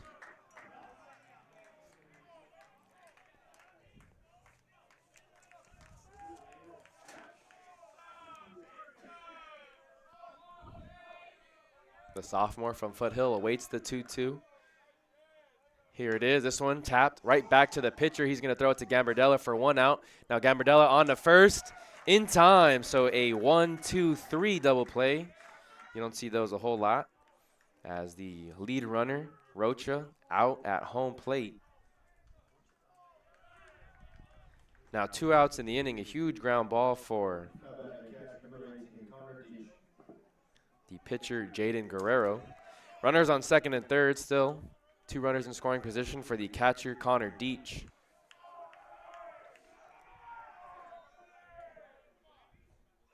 This one misses down and inside. So he walked the first batter he faced and a run came across. He was able to get a weak tapper right back to the mound. Resulted in a double play. Looks like Connor Deach calls time.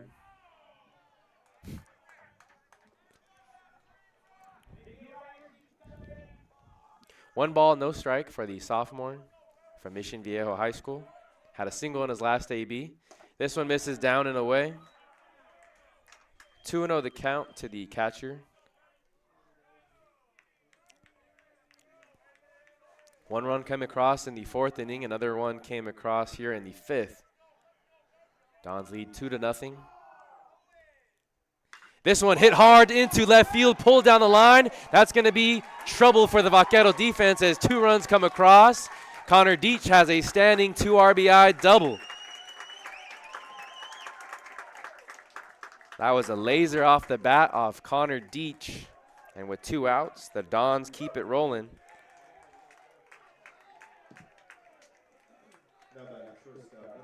Two RBIs for the catcher, Connor Deach, and that'll bring up the shortstop, Christian Altamirano. It's now a 4-0 lead here in the bottom of the 5th. And thanks for tuning in to Dons Baseball here on the Santa Ana College Athletics YouTube channel. Winner go home for both these teams. Winner would take on Golden West tomorrow at 12 noon. This one misses down and away. Bradley Johnson started the game, but he was pulled here in the bottom of the 5th after loading the bases. It was a leadoff single, then a hit by pitch, and then followed by a walk. Jaden Guerrero walked in a run. Got a double play to get 2 quick outs. However, gave up a 2-out double to the catcher, Connor Deach, and it's now a 1-1 count to the shortstop, Christian Altamirano. This one, a tapper foul to the left side. 1-2 the count to the freshman shortstop. 0 for 2 on the afternoon. Grounded out to short back in the 2nd inning, and then lined out to the 3rd baseman, Jordan Harris, back in the 4th. Deach the runner on second. Here's the 1-2 breaking ball. Ooh, that was a pretty one, but it misses the outer half. It's a 2-ball, 2-strike count.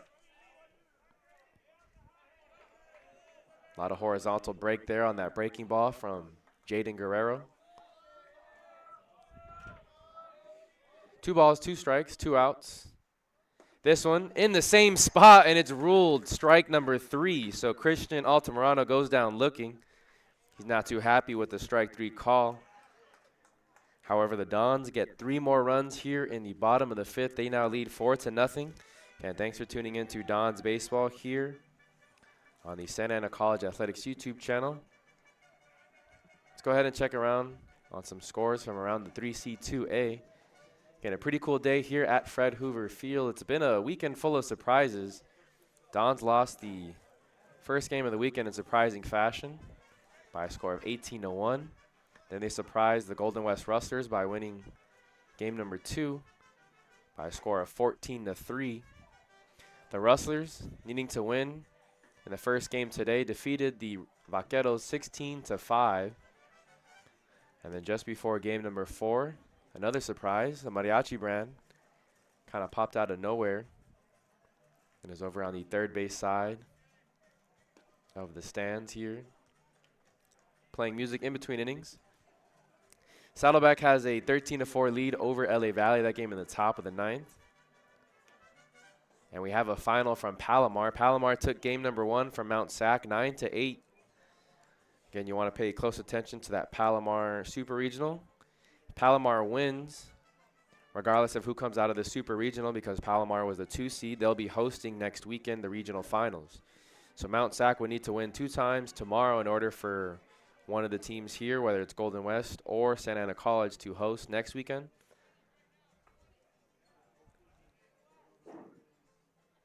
Again, Palomar earned the number 2 seed. Cerritos was the 1 seed. Golden West the 3 seed, and LA Valley was the 4 seed. Those are the top 4 seeds in the postseason. Santa Ana has to feel some type of way after defeating Cerritos and LA Valley in the regular season by large margins too at that. Granted, it was early on in the season, but Santa Ana defeated Cerritos College back on February 15th by a final score of 21-8. And then they defeated the LA Valley Monarchs back on February 13th by a score of 10-1. So they put up 31 runs on the 1 and 4 seed here in the postseason. Dons earned the number 6 seed after finishing tied for second place in the Orange Empire Conference. Bunt shown there by Daniel Grosso, but he pulls it back. 1-1 the count. Jack Meek still on the mound for the Dons.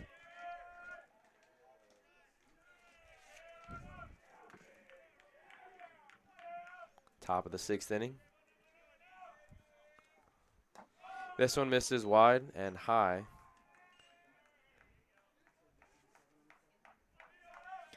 2-1 the count.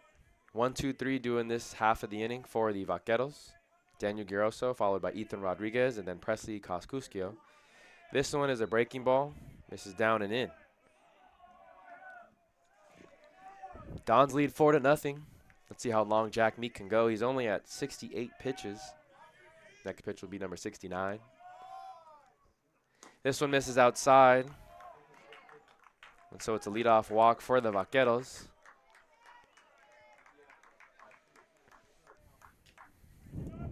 The Dons still have arms available out of their bullpen. Top options like C.J. Brown and Alan Huerta still available. Joey Iglesias threw 54 pitches yesterday to close out the win for the Dons. This one catches the bottom half. It's a first pitch strike to the DH, Ethan Rodriguez. He's 0 for 2 on the afternoon. Popped back up to the pitcher in the first inning and then struck out swinging back in the 4th. Big lead over there at first by Giroso. This one hit up the middle. Thomas Williams not going to be able to get a glove on it. Leando's going to charge, but that's a single. So walk followed by a single, and the Vaqueros are in business to respond with a run of their own here in the top of the 6th.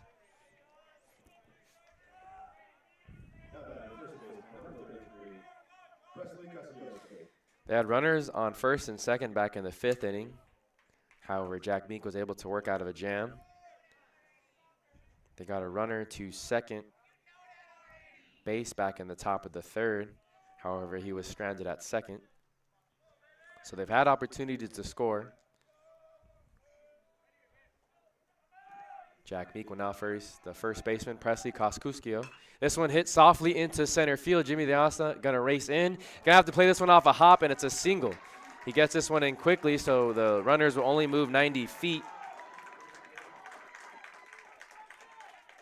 So a walk followed by back-to-back singles, and now the bases are loaded for Sebastian Arguelles.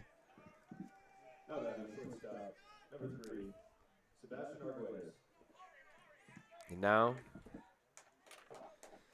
it looks like we'll see the first mound visit for the Dons today. It's the pitching coach, George Caralejo. And again, I want to apologize to his wife listening on the broadcast. I've been pronouncing his name wrong. But to be fair, Cammy Lewis told me his name was pronounced Colejo, so I was pronouncing it like that the last couple weeks pretty much. But it's Caralejo, Carralejo. So the pitching coach out talking to Jack Meek. Again, my apologies for pronouncing his name wrong. talking with Jack Meek and Connor Deach. It's the top of the 6th inning. Dons lead 4-0 here at Fred Hoover Field. Again, thanks for tuning in to Don's Baseball here on the Santa Ana College Athletics YouTube channel. Gotta imagine that when they do want to pull Jack Meek, it'll be C.J. Brown, the first arm out of the pen for the Dons. He's been extremely reliable in relief this year.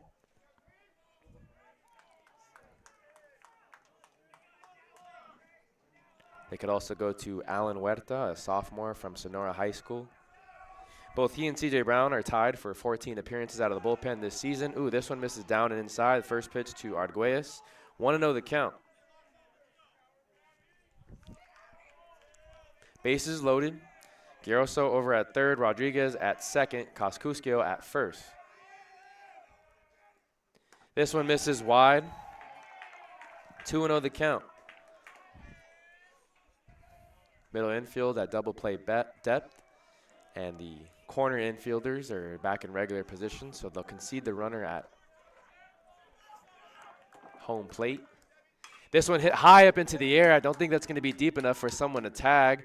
Altamirano goes back. Jimmy De Anda now calls off the shortstop. He throws it in quickly to Rocha, and that's going to be out number 1.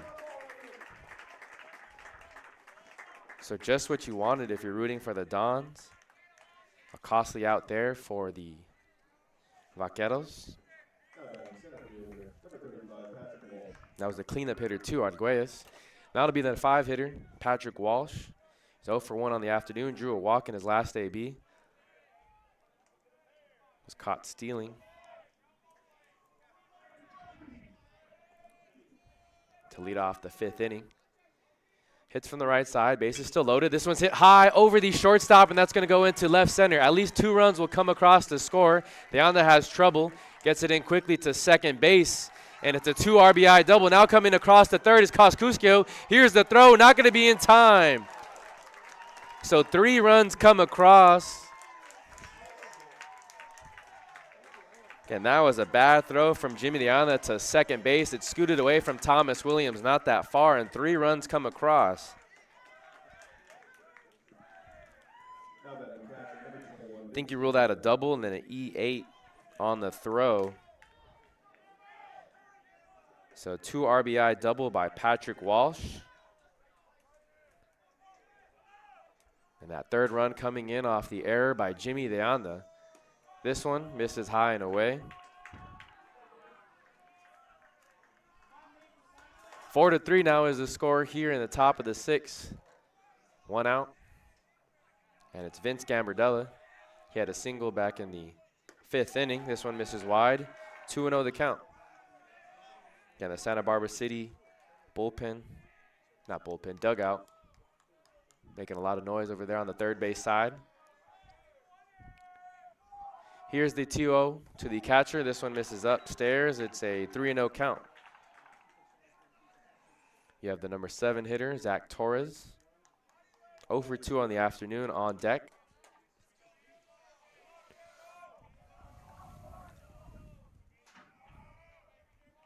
Three balls, no strikes. This one catches the outer half. It's a 3-1 count. Next pitch will be number 80 for Jack Meek. Tom Nils and the coaching staff for Santa Ana hoping that he can at least get out here of the 6th inning. Breaking ball. Oh, just misses the outer half. It's a walk. Ball 4. Runners on first and second now. I'm going to bring up the right fielder, Zach Torres.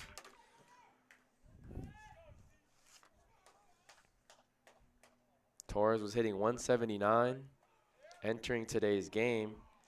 And it looks like there's going to be a pitching change as George Carlejo will walk to the mound for the 2nd time in this inning.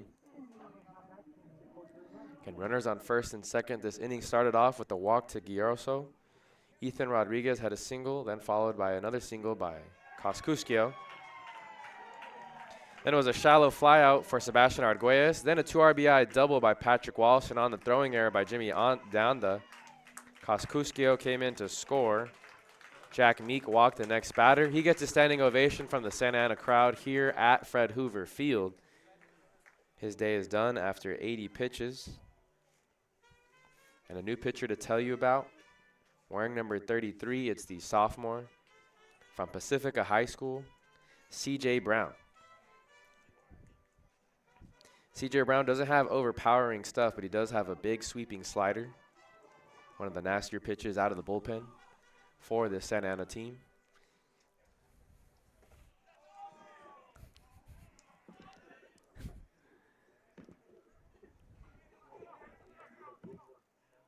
CJ was a impact player last year as a freshman out of the bullpen for the Dons in the postseason on the way to their 3C2A state championship. He made 14 appearances this season, finished with a record of 3-0. He also started one game. 34 and 2/3 innings of work. He gave up 34 hits, 11 earned runs, 9 walks, and 23 strikeouts. Finished with an ERA of 2.86.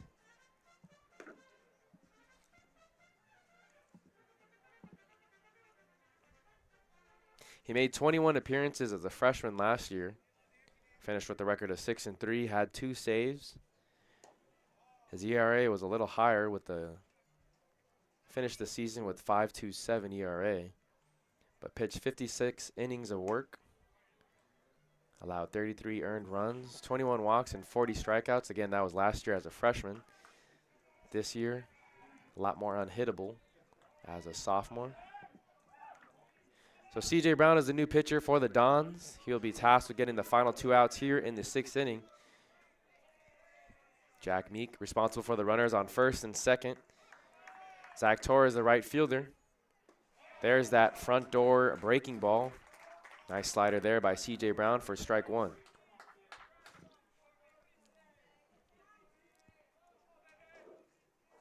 Brown pitches from the first base side of the rubber.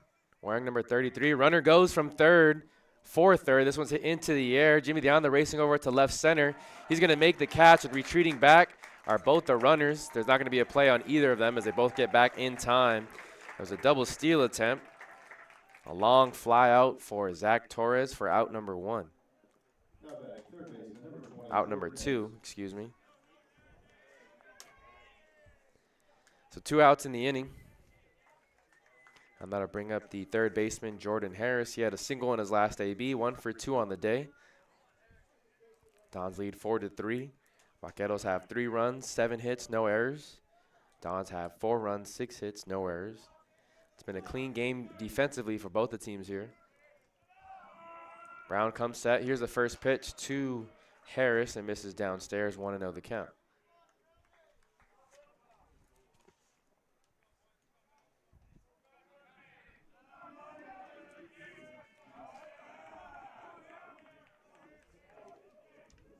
This one fouled back to the right side, out of play. 1-1 the count to the third baseman.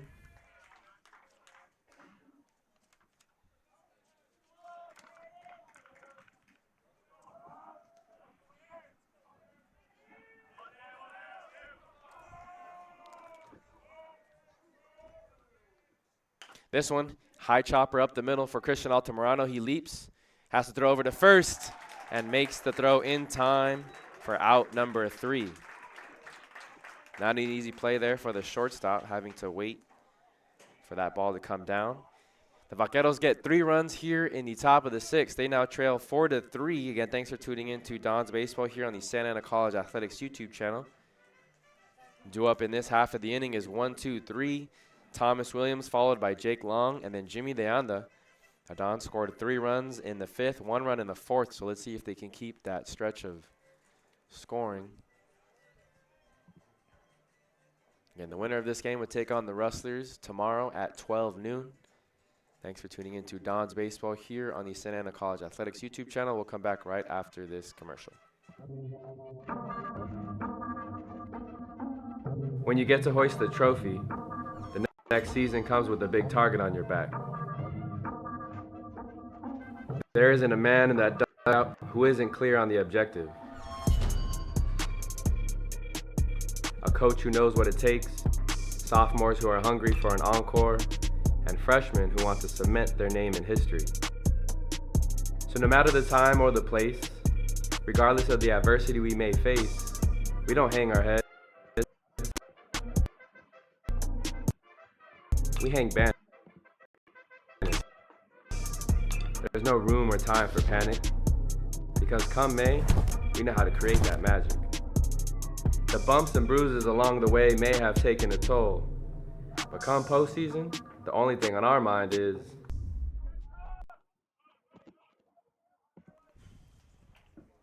At the top of the lineup for Santa Ana. only one other game going wrong Number 1, Thomas Warren. in the 3C2A. It's Saddleback that has a 15-4 lead over LA Valley. That game in the bottom of the 9th. So it looks like Saddleback will take game number 1. It's a best of 3 between those two teams. LA Valley, the 4 seed.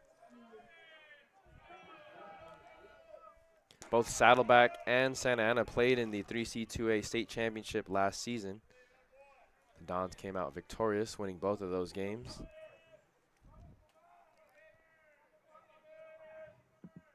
Halen Jaden Guerrero still on the mound for the Vaqueros.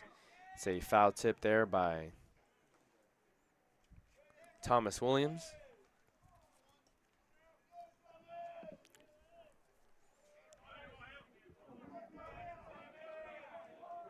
Last time Guerrero pitched was last Saturday against Mount San Jacinto in their 13-1 win.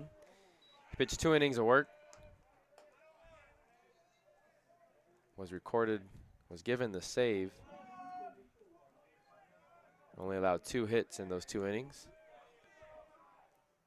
This one hit over on the ground to second base. Gioroso comes up with it cleanly, and that's out number 1. So 1 out here in the bottom of the 6th. Dons lead 4-3. And thanks for tuning in to Dons Baseball here on the Santa Ana College Athletics YouTube channel. Jake Long, 0 for 2 on the afternoon, flew out to right field. In his last AB, hits this one foul over to the left side. Long drew a walk back in the bottom of the 3rd inning.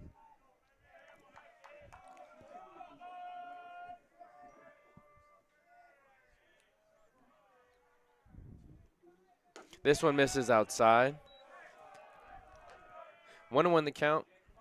Vince Gambardella still behind the plate for the Vaqueros. Harris at 3rd. Arguelles at short. Gioroso at 2nd. Coscuskio at first base. This one catches the inner half. It's strike 2. 1-2 the count. In the outfield, it's Ethan Watson in left, Patrick Walsh in center, and Zach Torres in right.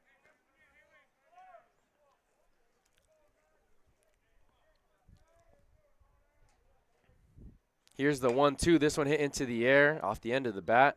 Patrick Walsh comes in a couple of steps and makes the catch for out number 2. So 2 quick outs here in the bottom of the 6th. Again, this is probably the better arm out of the bullpen for the Vaqueros. They need all hands on deck. Again, it's win or go home for both these teams. That'll bring up the center fielder, Jimmy Leanda. Leanda reached base 3 times in the win yesterday over Golden West. However, didn't record a hit. Reached on an error and recorded 2 walks. This one misses outside. 1-0 the count. He's 2 for 2 in the afternoon. Also had a sacrifice fly that came back in the 3rd inning. 1-0 the count to the center fielder. Was a first-team All-Orange Empire Conference selection. The Dons had 4 first-teamers and then 1 second-teamer.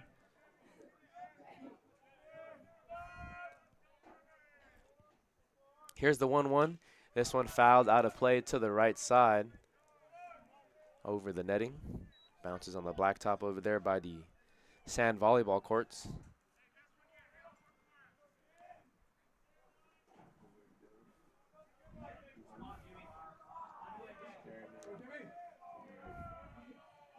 Here's the 1-2 from Guerrero. Breaking ball misses high and away. Easy take there for the center fielder. 2 balls, 2 strikes, nobody on. 2 outs here in the bottom of the 6th. Dons lead 4-3.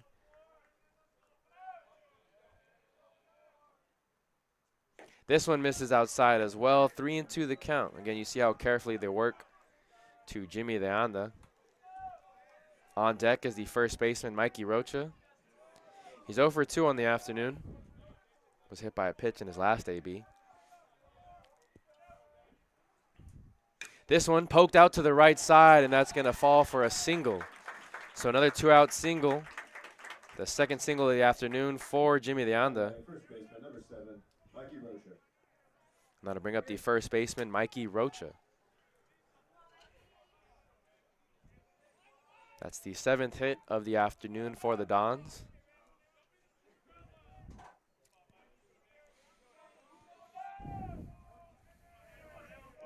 It's going to be a battle of the bullpens as both teams have gone to their bullpen. Bradley Johnson started for the Vaqueros. Jack Meek started for the Dons. Guerrero throws over to first. Leanda back in with the slide. Leanda does lead the team with 11 stolen bases on the season. Team doesn't run a lot. Only 50 stolen bases on the year. This one does catch the outer half. It's a nice pitch. A first pitch strike to the first baseman.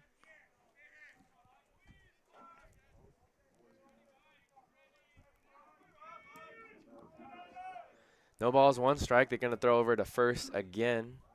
Back in with the slide is Jimmy Leanda. Matthew Dobson on deck.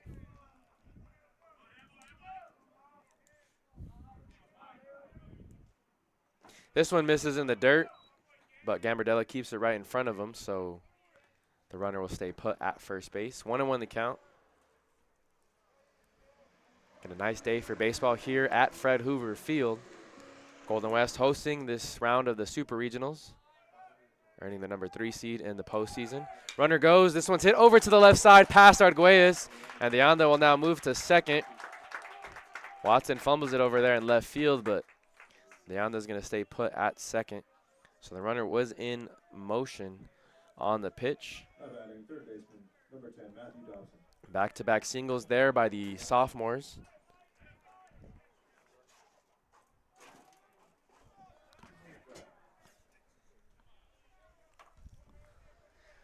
Here's another sophomore, and it's the trio of sophomores that were impact freshmen last year for the Dons on their way to their 3C 2A state championship. It's the third baseman, Matthew Dobson. A well-placed front door curve there for strike 1. Dobson 0 for 1 on the afternoon, drew 2 walks. One back in the 5th, and the other came in the 2nd. 2 outs. This one catches the bottom half, and Jaden Guerrero working relatively quickly. No balls, 2 strikes, 2 outs. Here in the home half of the 6th. Dons lead 4-3. Leanda at second, Rocha at first. This one tipped, foul tipped there by Dobson. He stays alive. We'll do it again, 0-2.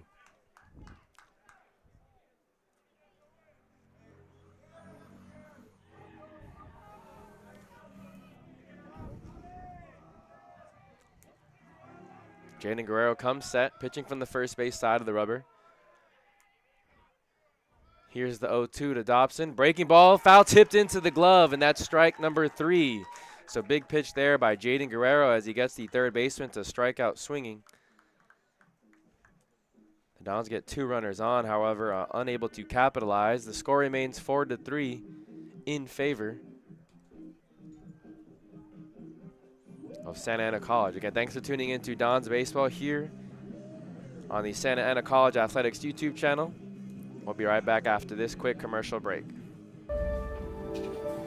Starting your college journey is a big step. It requires discipline and dedication while you balance your work, life, and education. At Santa Ana College, you can choose a pathway that fits into your schedule and leads you toward your personal and educational goals. Earn an associate degree, university transfer, career training, or even a bachelor's degree in occupational studies. With classes available both in person and online. Gain the professionalism and confidence you need to further yourself and your career, and become a bigger part of your community. Wraparound services are available to fit your needs and provide all the necessary tools to achieve academic, personal, and career success. Start your journey at Santa Ana College. Where it leads is up to you. You see the final throw down there by Connor Deach. Top of the 7th inning, due up in this half. It's 9-1-2. Santa Barbara City down to their final 9 out. CJ Brown still on the mound. Let's see how long he can go. Arguably their second best arm out of the bullpen here at Santa Ana College.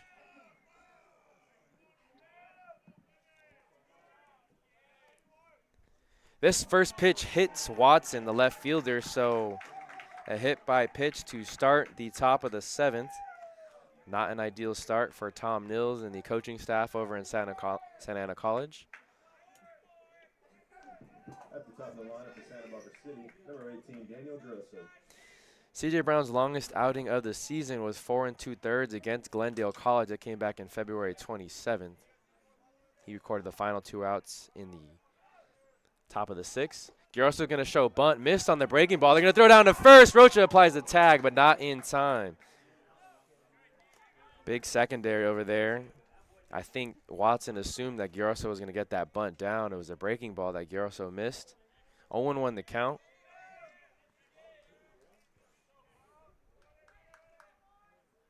No balls, 1 strike, nobody out. Runner on first.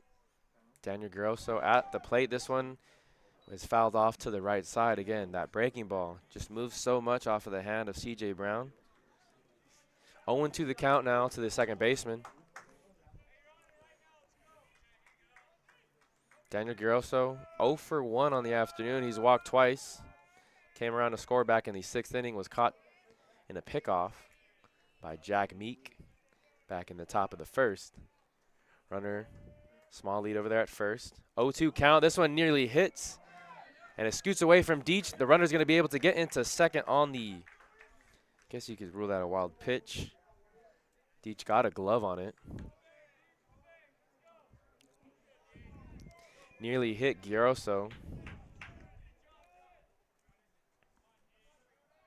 So CJ Brown will have to settle in with a runner on second. That represents the tying run for Santa Barbara City. Here's the 1-2. This one's in the dirt. A breaking ball that missed. 2 balls, 2 strikes.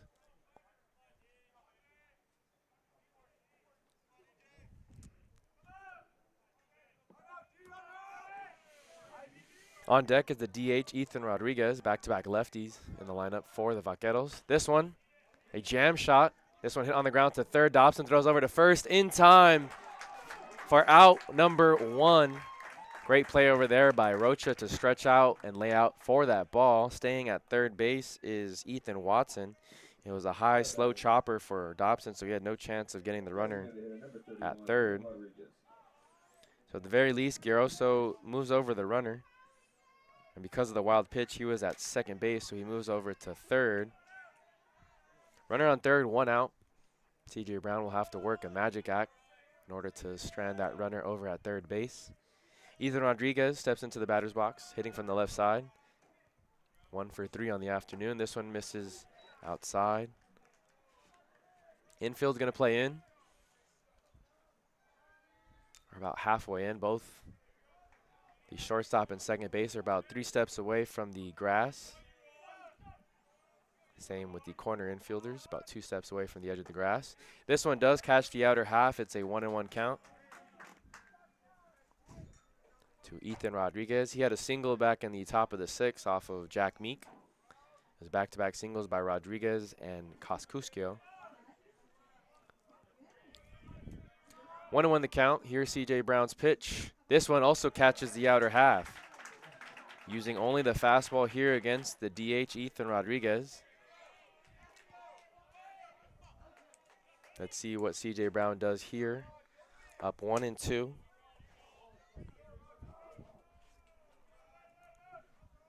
The righty comes set, kicks and deals. This one runs outside. 2 balls, 2 strikes.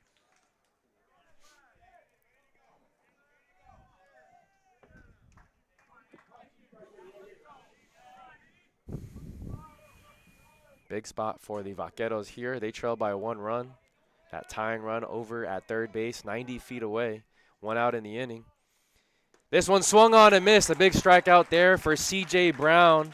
And there's now 2 outs here in the top of the 7th. Now batting first baseman, number 33, Presley Kosciuszko. Using only fastballs there in that at bat. C.J. Brown just overpowering the DH, Ethan Rodriguez. That'll bring up the first baseman, Presley Koskuskio. Finished second on the team in batting average, hitting .325 on the season, so a little bit better of a hitter, batting in the 3 spot. This one misses down and away. 1-0 the count. Both Giroso and Koskuskio are the 2 leading hitters for the Vaqueros this season. This one slapped to the opposite field. Jake Long gonna run in and make the catch for out number 3. So C.J. Brown works a magic act and strands that runner at 90 feet away with just 1 out in the inning. He strikes out Ethan Rodriguez and then got Presley Koskuskio to line out to left field.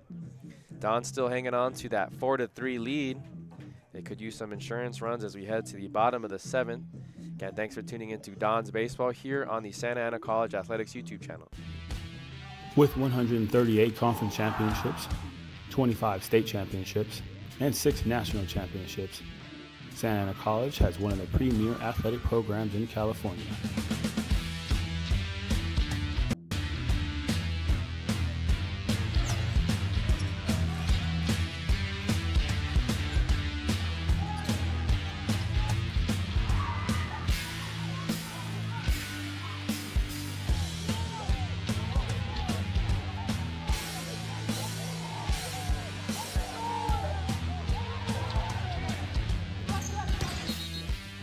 With your help, we will continue to provide opportunities to student athletes as they thrive in both athletics and academics.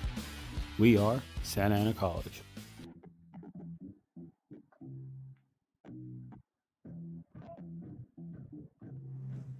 New pitcher to tell you about for Santa Barbara City, wearing number 41. It's Jack Holland.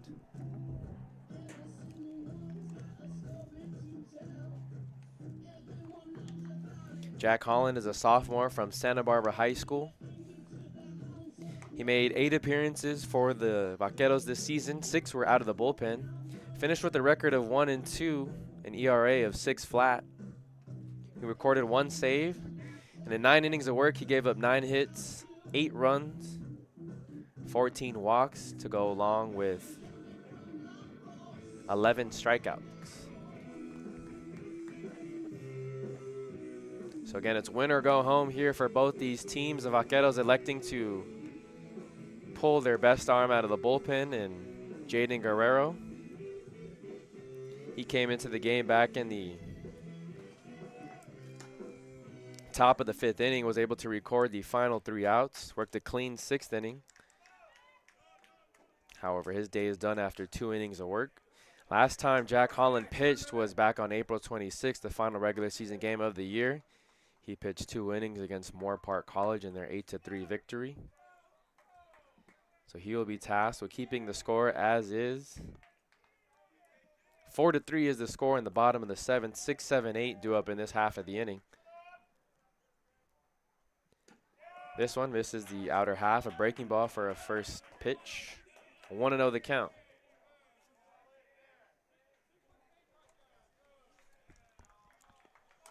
We're here at Fred Hoover Field on the campus of Golden West College. This one skips away from Gambardella. 2-0 the count to the leadoff hitter here in this half of the inning. Keon Sanchez followed by Carson Case and then Connor Deach. Those are the 3 batters due up, barring any substitutions.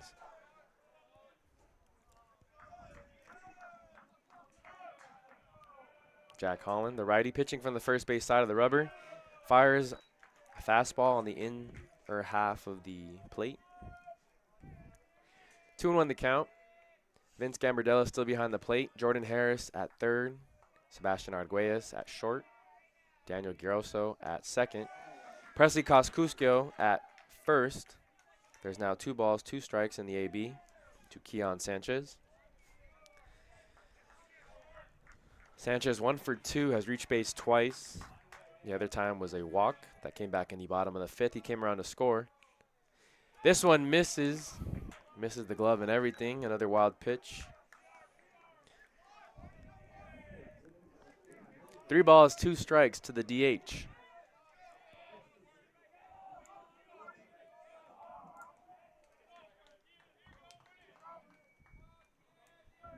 Holland comes set.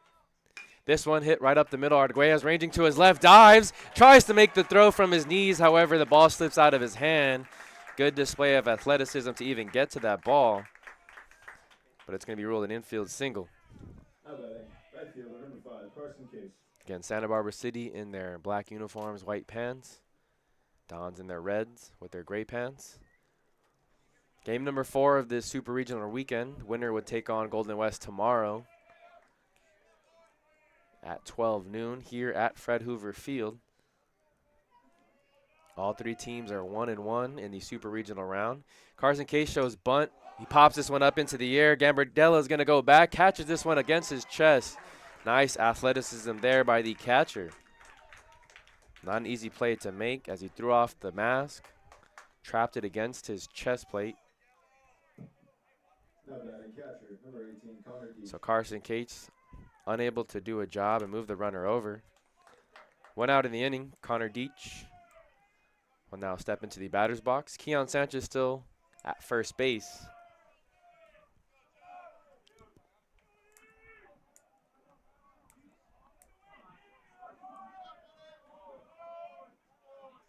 Breaking ball in there for a first pitch strike to the catcher.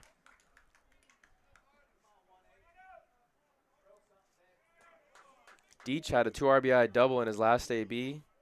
2 for 2 on the afternoon and also reached on the walk, so has reached all 3 times today. Holland will try and get the catcher out for the first time. This one misses upstairs. 1-1 the count. Keon Sanchez at first. Connor Deach at the plate. Christian Altamirano in the on-deck circle. 1 out here in the bottom of the 7th inning.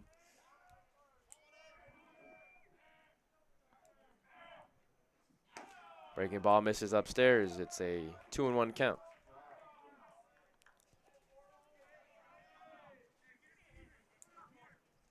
Connor Deach ripped a double down the left field line back in the bottom of the 5th that plated both Matthew Dobson and Keon Sanchez.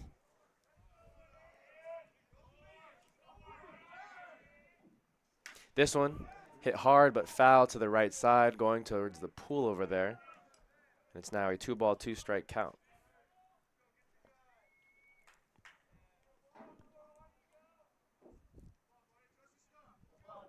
Two balls, 2 strikes for the catcher Connor Deach. Keon Sanchez over at first.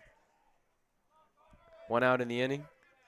Don's looking for some insurance runs. They lead 4-3. Here's the 2-2. Breaking ball. Oh, thought that was going to be called strike 3. Just missed, says the home plate umpire. Tough take there for the catcher. Maybe he just got a little lucky there.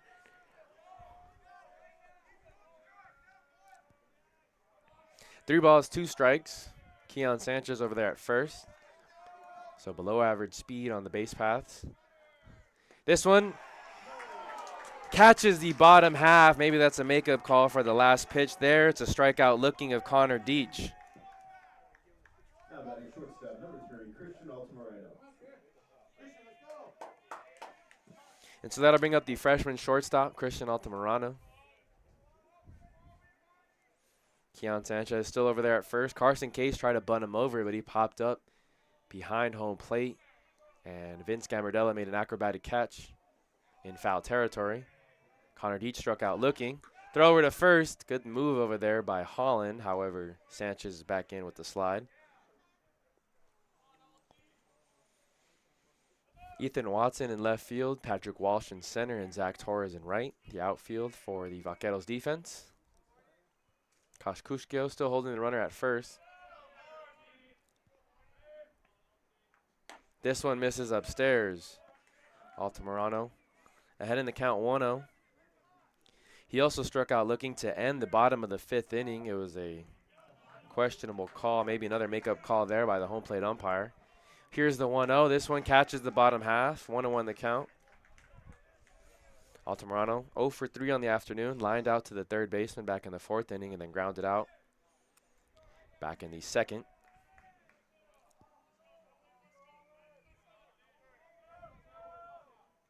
This one misses upstairs. 2-1 the count.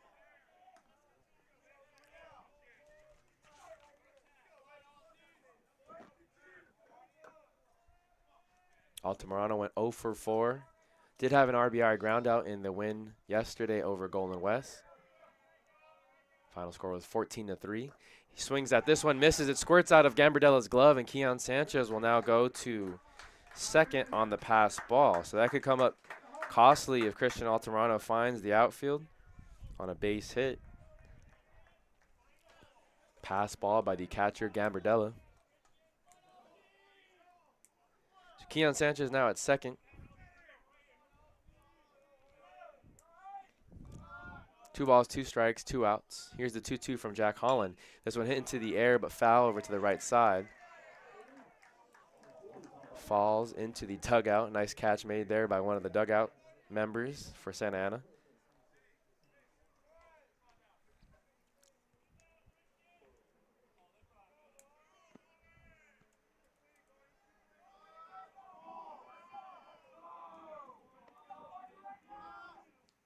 This one misses up and in, so a full count now to the freshman shortstop. On deck is the sophomore second baseman, Thomas Williams. Again, bottom of the 7th. Dons lead 4-3. An extra insurance run, 180 feet away at second base. This one misses upstairs. It's ball 4. Christian Altamirano works a walk, and now there's runners on first and second. So at the very least, the Vaqueros defense will have a play at any base in the infield.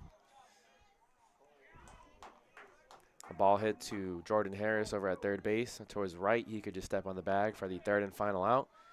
Here's Thomas Williams, the switch hitting second baseman. Watches the first pitch in there for a strike. 0-1 the count. Williams, a sophomore from Ocean View, just down the street here in Huntington Beach. This one fouled back to the left side off the netting. 0-2 the count.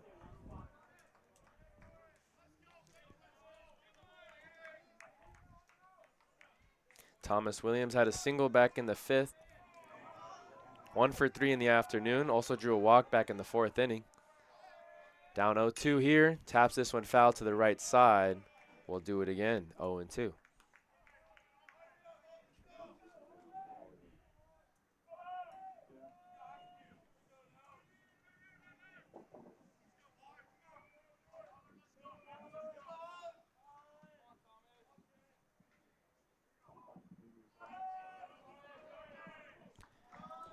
Here's the 0-2 from Holland. Righty comes set. Kicks and deals. This one swung on and missed. A challenge fastball upstairs. Thomas Williams couldn't catch up to it. So the Dons get a runner to second. However, can't capitalize. They still lead 4-3. We'll be right back with the top of the 8th when we come back.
by Patrick Walsh.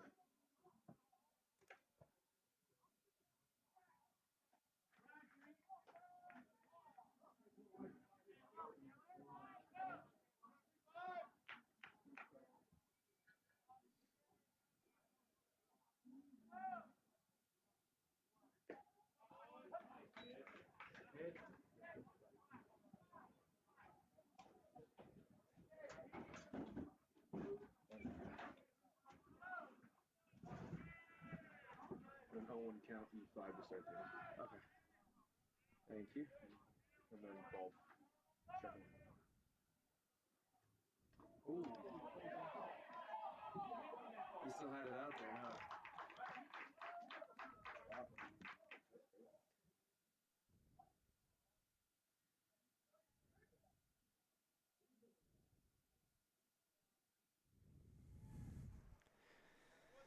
So it's the top of the 8th inning here. Runner on first, reached on the error by Matthew Dobson. And so interesting call here at the plate. It's ruled strike 2. As the Santa Barbara City coach, Jeff Walker, going to argue with the home plate umpire. Patrick Walsh was showing bunt, however, didn't pull back, and the ball did hit him. But it's ruled a strike, says the home plate umpire. 0-2 the count. Again, runner on first here in the top of the 8th inning. Dons still lead 4-3.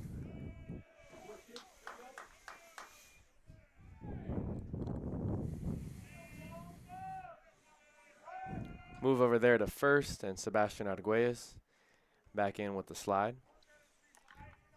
Still C.J. Brown on the mound for the Santa Ana Dons. Came into the game back in the top of the 6th inning and recorded the final 2 outs. This one swung on and missed, so Patrick Walsh goes down via the strikeout. Another challenge fastball there off the hand of C.J. Brown. Number 21, Vince Gambardello. So the first error occurred earlier in this inning by Matthew Dobson. That'll bring up the left-handed hitting catcher, Vince Gambardella. He's 1 for 2 on the afternoon, drew a walk in his last AB. This one hit on the ground, past second base, and Carson Case will have to come up firing to keep Arguelles at second.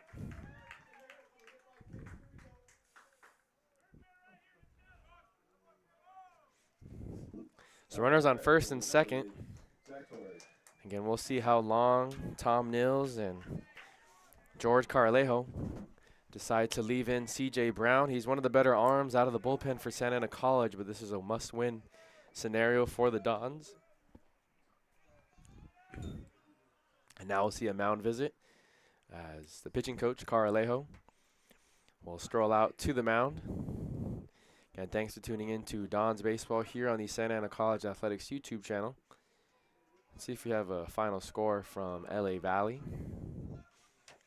We do. Saddleback defeated LA Valley 15-4 was the final score. So if LA Valley would like to advance, they would have to defeat Saddleback twice tomorrow. Again, it becomes a best of 3. Also winning today was Palomar. They won in the bottom of the 10th inning over Mount SAC. And Cerritos defeated Long Beach City College by a score of 10-6. So if Palomar and Cerritos win that first game tomorrow afternoon, they will advance to the regional finals. Again, you want to pay close attention to Palomar because they're on the same side of the bracket as Golden West and Santa Ana. So if they win tomorrow, they will be hosting the regional finals no matter what. However, if they lose to Mount SAC twice tomorrow, the winner of this Super Regional would host, assuming it's either Golden West or Santa Ana College.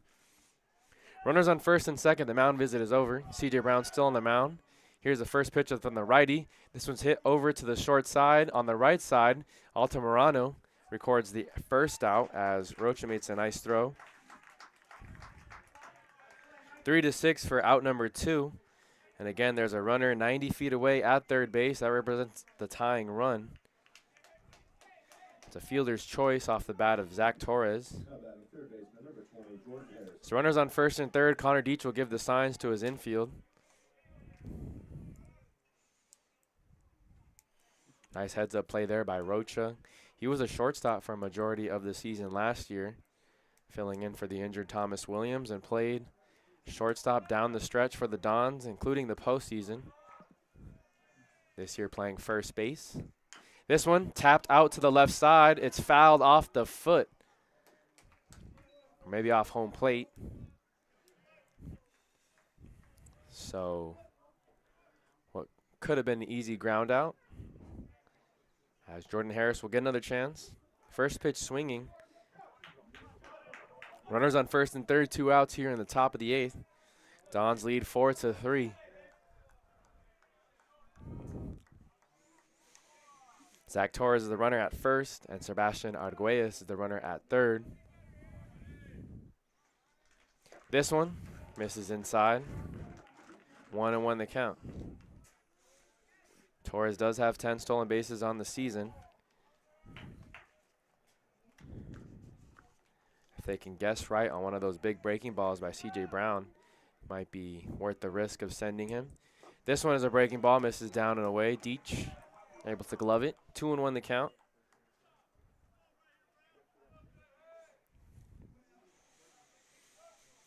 It's Ethan Watson, the left fielder, on deck.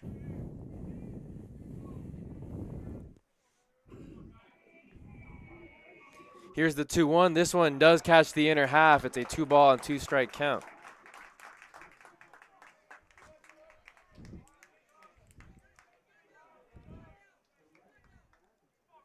Again, C.J. Brown stranded a runner at third in the top of the 7th. Now looking to strand runners at first and third here in the top of the 8th. He has a 2-ball, 2-strike count against the third baseman, Jordan Harris. Runner goes. They're going to concede the runner as that one misses upstairs. 3 balls, 2 strikes.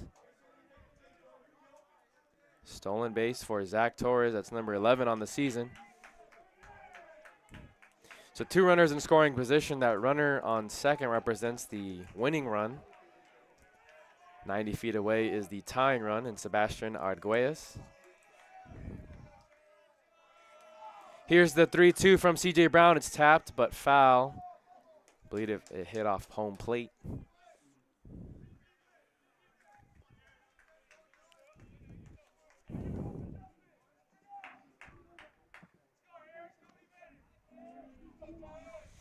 Big spot here for both these teams. It's win or go home. Winner of this game would take on Golden West tomorrow at 12 noon. Dons lead 4-3, but a chance for Vaqueros to potentially put up a run. Here's the 3-2 from C.J. Brown, a check swing. Oh, C.J. Brown wanted that strike 3 called. Didn't get it.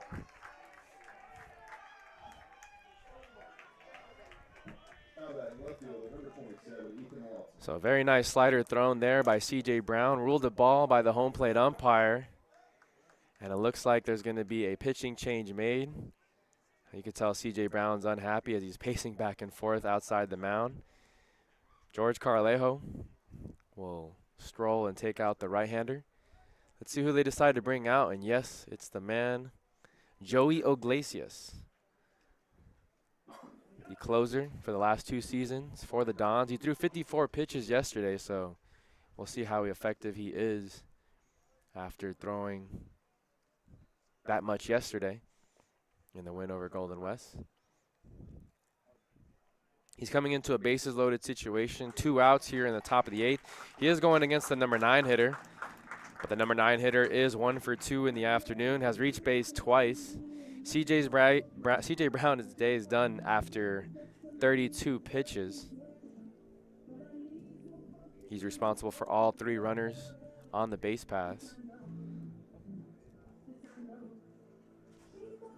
We'll tell you a little bit more about Joey Iglesias after this commercial. When you get to hoist the trophy, the next season comes with a big target on your back. There isn't a man in that dugout who isn't clear on the objective. A coach who knows what it takes, sophomores who are hungry for an encore, and freshmen who want to cement their name in history. So no matter the time or the place, regardless of the adversity we may face, we don't hang our heads, we hang banners. There's no room or time for panic, because come May, we know how to create that magic. The bumps and bruises along the way may have taken a toll, but come postseason, the only thing on our mind is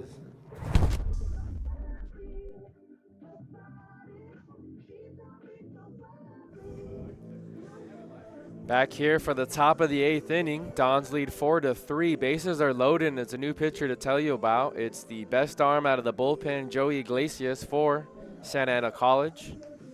Pitching on back-to-back days, he pitched 2 2/3 of an inning yesterday against Golden West College on the way to the Dons' 14-3 win over the Rustlers yesterday.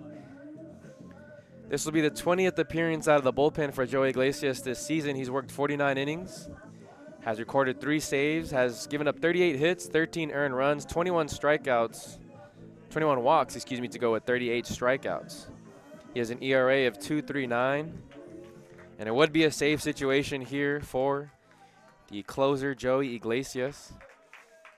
He hasn't pitched on back-to-back days. He did pitch in back-to-back games back in the beginning of April, on April 4th and 6th against Saddleback College.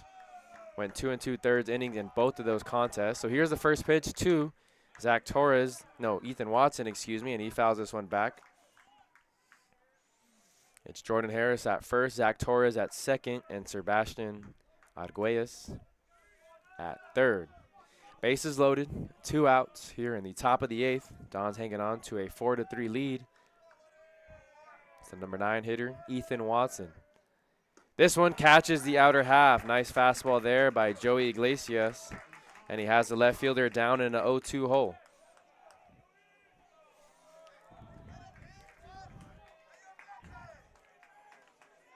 Watson was hit by a pitch in his last AB. That tying run 90 feet away. Big AB here for both teams. Here's the 0-2 from Iglesias. This one, just misses upstairs. 1-2 the count. Good take there by Watson. Jimmy Leanda shaded about 6 steps over towards right center.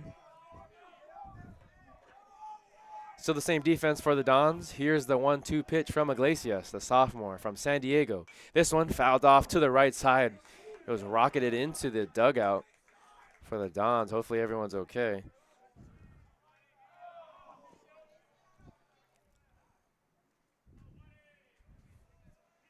So we'll do it again, 1-2, bases still loaded.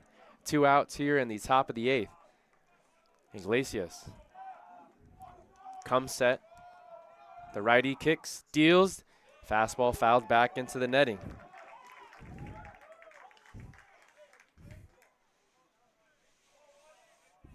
Does the home plate umpire ask for some baseballs?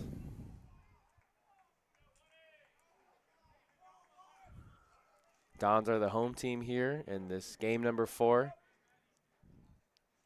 of this Super Regional weekend. Winner of this game would take on Golden West tomorrow at 12 noon. Loser would watch their season come to an end.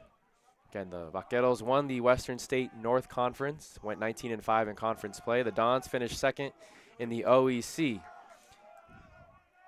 Iglesias comes set. Here's the 1-2 once again. This one runs in sky, but it skips away from Deach, and the tying run is going to come across to score. A pass ball that allows Sebastian Arguelles to come in and score. Costly error there by Deach. So now things are all tied up at 4 apiece. That run gets credited to C.J. Brown. It's an unearned run, especially because Arguelles reached only because of the error by Dobson. Nonetheless, it's a tie game. 4-4 is the score. 2 runners in scoring position. Here's the 2-2, and Iglesias gets the strikeout he needed. However, after the passed ball, it's now a tie game. So a brand new ball game here as we enter to the bottom of the 8th. Winner advances to play tomorrow against Golden West. Loser will go home, and their season will come to an end.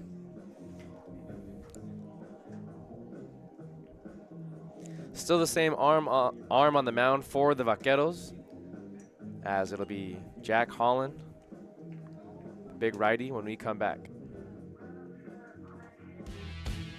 With 138 conference championships, 25 state championships, and 6 national championships, Santa Ana College has one of the premier athletic programs in California.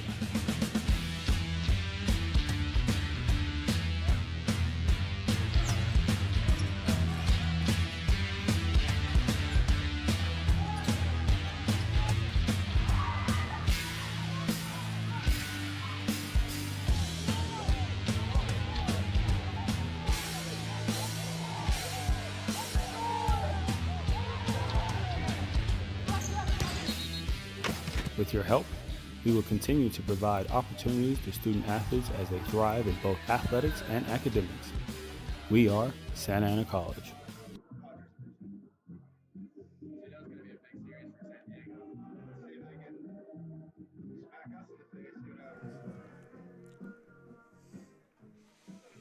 So 2, 3, 4 due up in this half of the inning. If you just missed it in the top of the inning, the Vaqueros came back and tied things up at 4 apiece. So it's a brand new ball game as we head into the bottom of the 8th.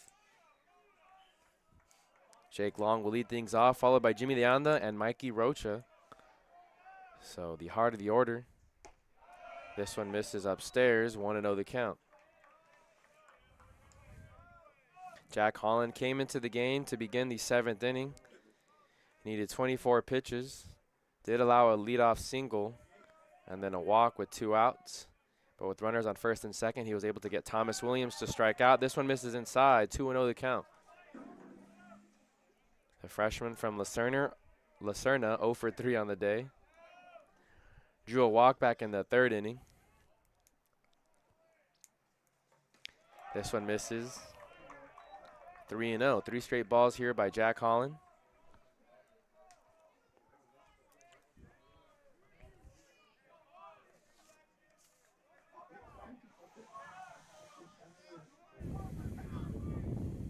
This one catches the outer half. Again, the Vaqueros already used their best arm out of the bullpen in Halen Jaden Guerrero. This one misses upstairs, so it's a 5-pitch walk to Jake Long to lead off the inning. Not what you want there if you're Jeff Walker, and it looks like the pitching coach is going to go talk to Jack Holland. So in the first game today, things got out of hand pretty quickly, so the Vaqueros didn't use any of their better arms. Jordan Rico did make an appearance. He threw 33 pitches and pitched 1 inning of work back in the 6th inning. However, they still have guys like Shane McMahon as well as Jordan Rico. Cohen Thomas might be still available too after throwing yesterday in the win over Golden West, or excuse me, over Santa Ana. He only needed 3 pitches to record the final out in the bottom of the 9th in game number 1 yesterday. So those are probably the 3 names to expect: Cohen Thomas, Jordan Rico, or Shane McMahon.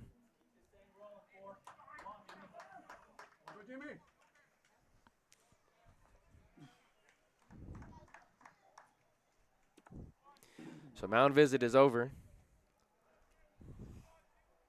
Longest outing of the season for Jack Holland was 2 innings. He did that 3 different times this season.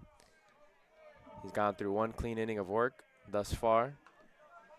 Leadoff hitter is on board at first, and there's a throw over to first. It'll be the center fielder, Jimmy Leanda, who's 2 for 3 on the afternoon. Has 2 singles and a double.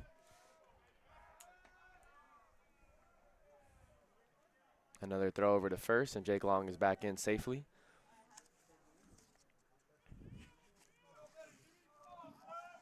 Long, 1 for 3 in stolen base attempts. He presents the winning run, so don't think they'll be sending him in motion. First pitch to down that misses upstairs. It's a 1-0 count to the center fielder. On deck is Mikey Rocha, and in the hole is Matthew Dobson. 3 names you're very familiar with if you've been following Santa Ana. Move over to first. Back in and again with the slide is Jake Long. Vince Gambardella behind the plate, Jordan Harris at third, Sebastian Arguelles at short, Daniel Giroso at second, and Presley Koskuskio holding the runner at first. Another move over to first. In left field, it's Ethan Watson, Patrick Walsh in center, and Zach Torres in right. And it looks like Jeff Walker going to call time, so they're throwing over to first, hopefully to buy some time for the reliever to get warm. It's a 1-0 count for Jimmy Leanda as Walker jogs over to the mound. Again, this is game number 4 of the Super Regional weekend. The winner would take on Golden West tomorrow at 12 noon. Loser watches their season come to an end. So Jack Holland's day is done. We'll have a new pitcher to tell you about. It'll be a 1-0 count to the center fielder, Jimmy Leanda. And once we see a number, we'll go ahead and relay that name to you. Again, thanks for tuning in to Don's Baseball here on the Santa Ana College Athletics YouTube channel.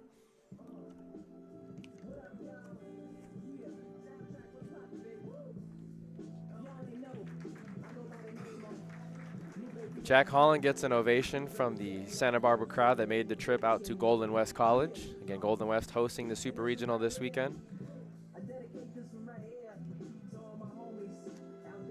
So it looks like there'll be a righty on the mound.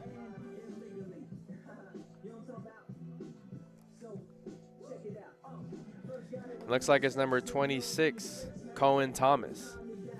Cohen Thomas pitched that final out in yesterday's win over the Dons. 18-1 was the score. Jake Villar was kind of getting roughed up a little bit by the pinch hitters for the Dons in that bottom of the 9th inning. So Cohen Thomas will make his 19th appearance for the Vaqueros. We'll tell you a little bit more about Cohen Thomas when we come back. When you get to hoist the trophy, the next season comes with a big target on your back. There isn't a man in that dugout who isn't clear on the objective. A coach who knows what it takes, sophomores who are hungry for an encore, and freshmen who want to cement their name in history. So no matter the time or the place, regardless of the adversity we may face, we don't hang our heads, we hang banners. There's no room or time for panic, because come May, we know how to create that magic.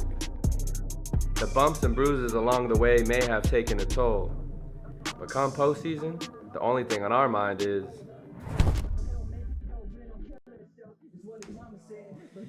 so the new pitcher to tell you about is Cohen Thomas. He comes into the game with a runner on first and nobody out here in the bottom of the 8th. Things are all tied up at 4 apiece. That runner on first represents the winning run for Santa Ana College. They're the home team here. Game number 4 of the Super Regional weekend, hosted by Golden West College. Cohen Thomas making his 19th appearance, all out of the bullpen. Home plate umpire calls time as Cohen Thomas wanted to go quickly. Cohen Thomas finished with a record of 1-1, had an ERA of 4.01. Here's the first pitch to Jimmy Leanda. Misses downstairs. 2-0 the count. And 25 innings of work. He gave up 15 hits, 11 earned runs, 14 walks, and 21 strikeouts. Hitters are only hitting 179 against the right-hander. Arguably the second best arm out of the bullpen. This one catches the inner half. It's a 2-1 count to the center fielder. Again, he's 3 for 3 on the afternoon. Cohen Thomas, a freshman from Carlsbad, California. Jake Long has a small lead over there at first. This one hit on the ground to the second. Giroso fumbles it, and it gets into right field. Jake Long is going to take the round. Here comes the throw to third. Not going to be in time. The trailing runner goes to second. So an E4 and a huge error by the sophomore second baseman.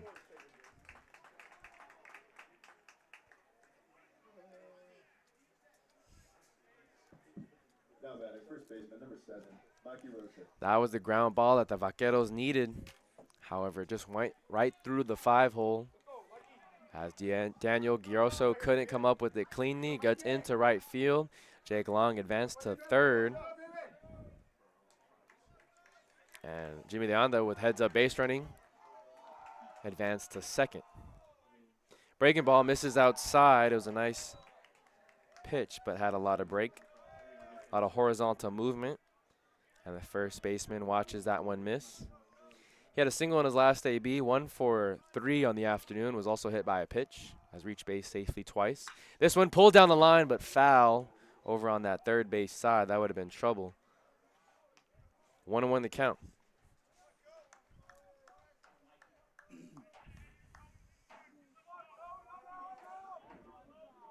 So the freshman coming in during a big spot here for Santa Barbara City, facing the sophomore. He had a grand slam yesterday against Golden West back in the first inning.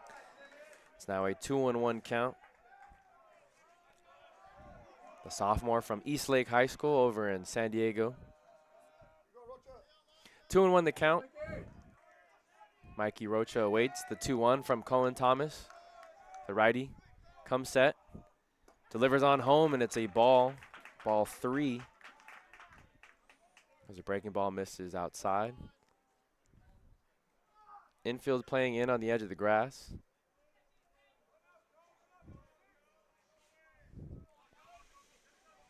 Matthew Dobson on deck, the third baseman. Still nobody out here in the bottom of the 8th. This one misses outside, so at least the bases will be loaded, and there will be a play at any base for the Vaquero defense. So Rocha at first, Leanda at second, Jake Long at third.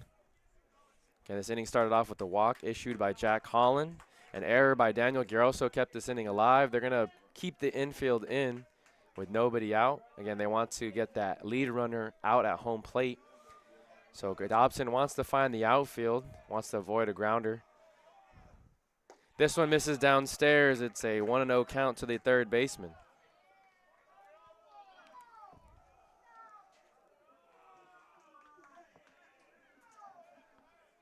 Now looks like the pitching coach will come out and talk to Santa Barbara City.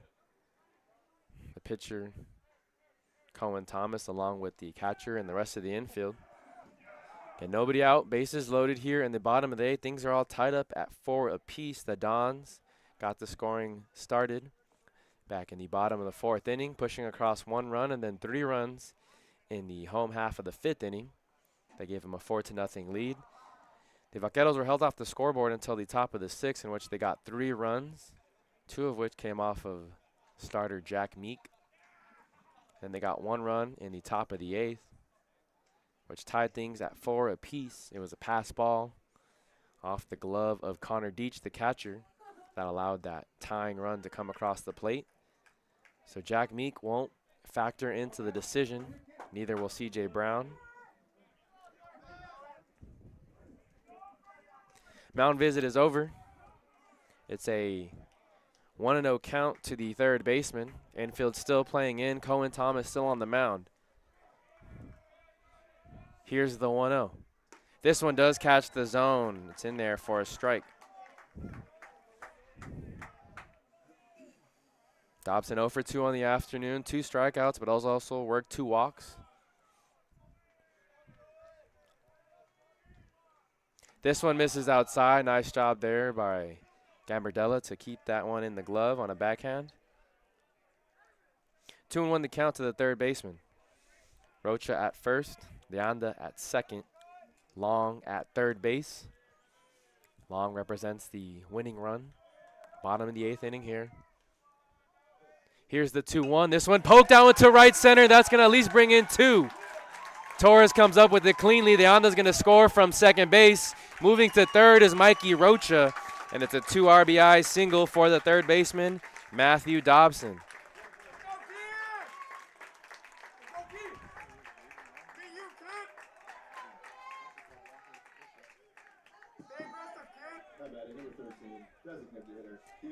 So that'll bring up the freshman designated hitter, Keon Sanchez. Still nobody out in the inning. Runners on first and third. Gambardella going to read the signs to the infield. Again, if you're Cohen Thomas, you still want to keep this within striking distance.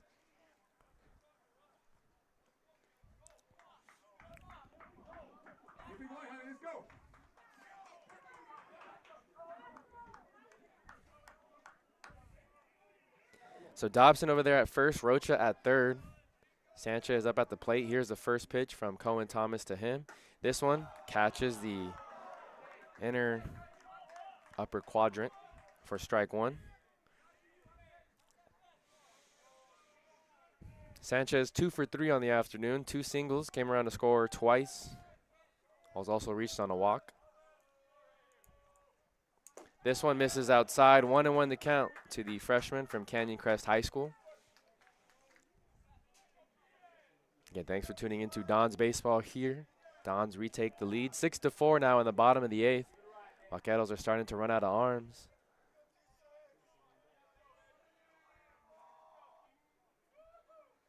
This one does catch the zone on the inner half. It's now a 2-ball and 2-strike count.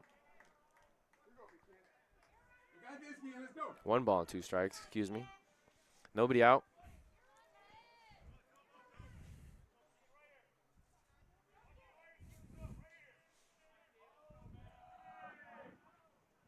This one flared into right to Sebastian Arguelles, the shortstop. Thought that might get into the outfield. However, it's out number 1.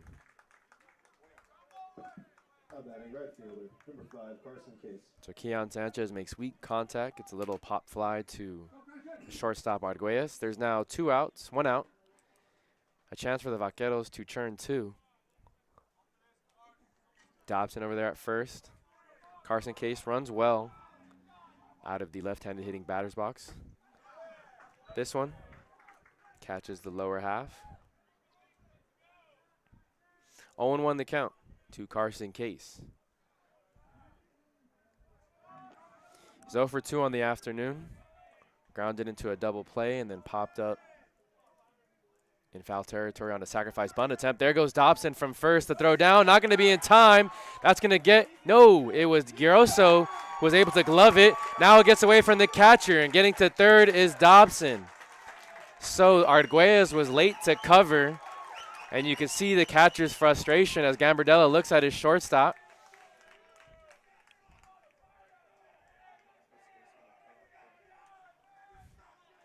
No one was there. Giroso was able to at least save it from going into center, but he threw it into his catcher and it squirted away from him. That allowed Rocha to come in to score. So a risky move to send over Dobson, but he's now 90 feet away. The Dons lead 7-4. No balls, 2 strikes to Carson Case.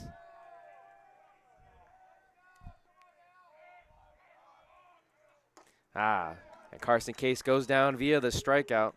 Power fastball that he couldn't catch up to. So 2 outs. There's still a runner on third. Connor Deach, who's 2 for 3 in the afternoon, has reached 3 times, 1 other time via the walk.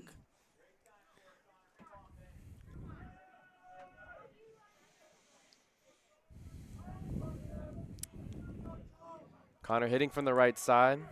Sophomore from Mission Viejo High School. Here's the first pitch from Cohen Thomas to him. This misses outside. Dobson over there at third base still. This inning started with a walk to Jake Long, then an error by Giroso over at second. That allowed runners to get to first and second. And Rocha walked to load the bases. There's an RBI single by Matthew Dobson. This one hit foul to the right side. 1-1 the count. After that single by Dobson, it was a little pop out to the shortstop Arguelles by Keon Sanchez. Carson Case struck out, but during that at-bat, they sent Matthew Dobson to steal second. No one was covering the bag, so Rocha was able to score from third. This one fouled off to the right side again. 1-2 the count.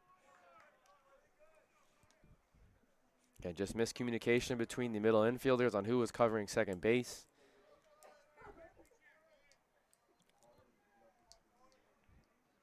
One ball, 2 strikes, 2 outs. Dons finding a way to create some offense here in the bottom of the 8th. They now lead 7-4. Here's the 1-2 from Cohen Thomas. This one fouled back once again into the netting.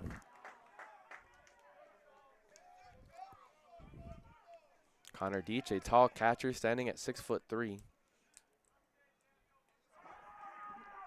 had a 2-run home run last Saturday against El Camino College.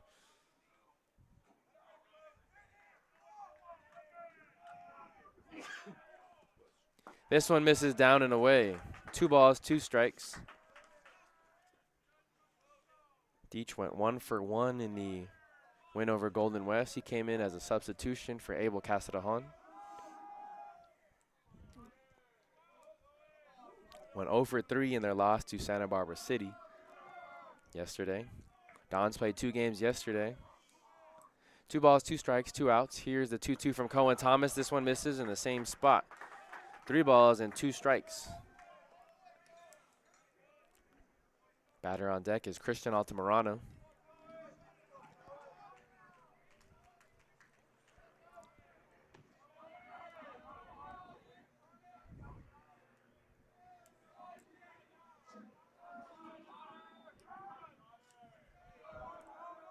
Here's the full count pitch. This one hit hard down the left field line. It'll be another RBI hit for Connor Deach. He takes the turn to go for 2 as the left fielder Ethan Watson gets it out of the corner, and it's an RBI double for Connor Deach.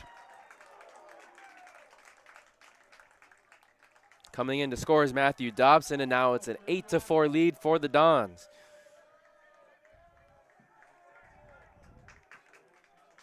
Now batting for the Dons, shortstop, number 3, Christian Altamirano.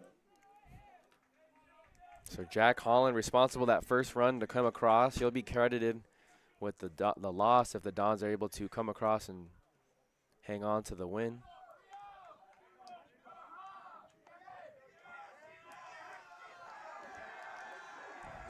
Now the Dons are having fun in the dugout over there on the first base side. It'll be the freshman shortstop now to step into the batter's box. Christian Altamirano from Brea Olinda High School.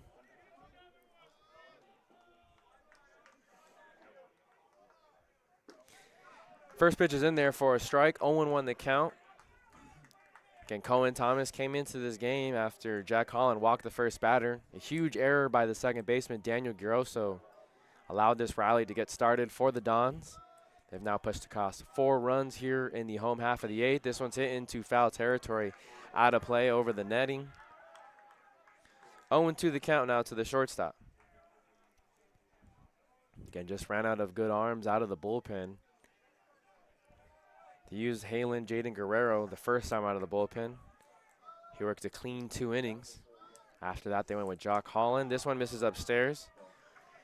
And after Jack Holland couldn't get a first out in the top of the 8th, they decided to go with Cohen Thomas. Got the ground ball he needed. Would have been 2 outs with Mikey Rocha at the plate. However, after the error, it was bases loaded. And things fell apart for the Vaqueros ever since. This one poked out to the right side. That could be another run as Deach is going to be waved around third. Here's the throw from Zach Torres. It's cut off. Throw over to home. Not going to be in time. Connor Deach slides in for the 9th run for the Dons.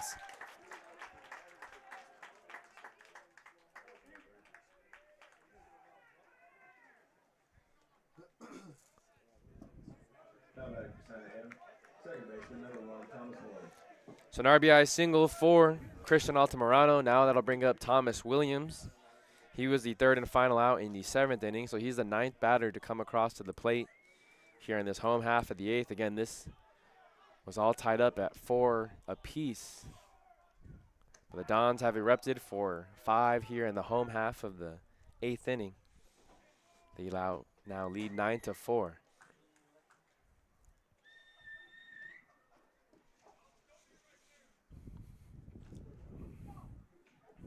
Only 3 more chances for the Vaqueros to respond since the Dons are the home team. I'm assuming Joey Iglesias will still be on the mound for the Dons unless this lead gets any larger. If the Dons hang on for the win, they will be playing Golden West tomorrow at 12 noon here at Fred Hoover Field. 1-0 the count to the second baseman. This one hit into the air on the left side. 1-1 the count.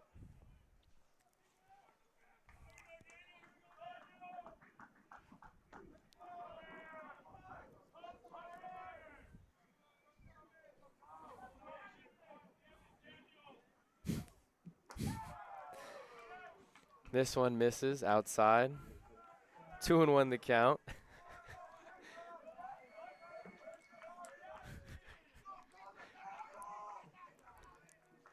Two and one the count. Thomas Williams at the plate. Christian Altamirano taking some big hops over there at first, but doesn't go. This one fouled back into the netting.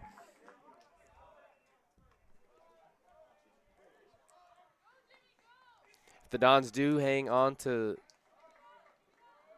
this game for the victory, it'll be the third postseason in a row that the Dons eliminate Santa Barbara City College. They eliminated the Vaqueros back in 2022 in the first round, eliminated them last year in the Super Regionals in the second round, and will eliminate them again this year if they hang on for the victory. Pickoff move over to first, Christian Altamirano back in standing. Again, tough break for Jeff Walker and the Vaqueros program. Always running into a very good Dons team the last few postseasons. 2 balls, 2 strikes, 2 outs, runner on first. This one hit into left field. Ethan Watson's going to watch this one drop in front of him. Christian Altamirano is held up at second.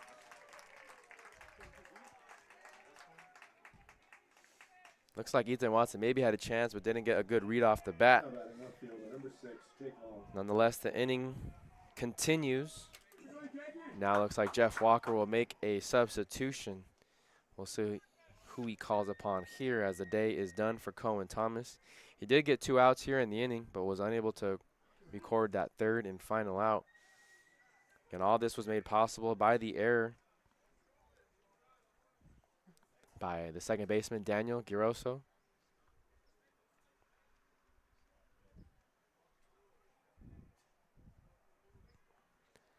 So new pitcher to tell you about. Looks like it's a right-hander.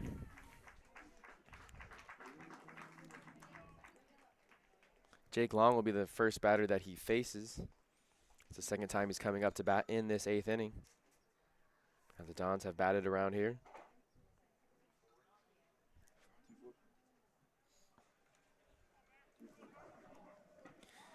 So the new pitcher to tell you about, it's Max McGrady. He's a freshman from Doylestown, Pennsylvania. We'll tell you a little bit more about McGrady after this quick commercial break. With 138 conference champions.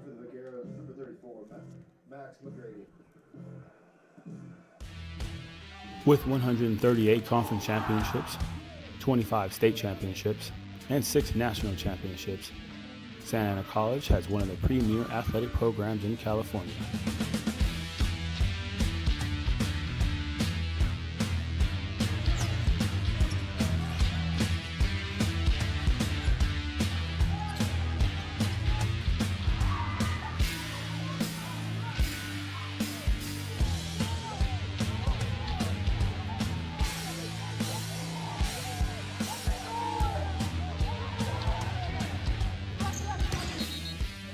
With your help, we will continue to provide opportunities to student athletes as they thrive in both athletics and academics. We are Santa Ana College.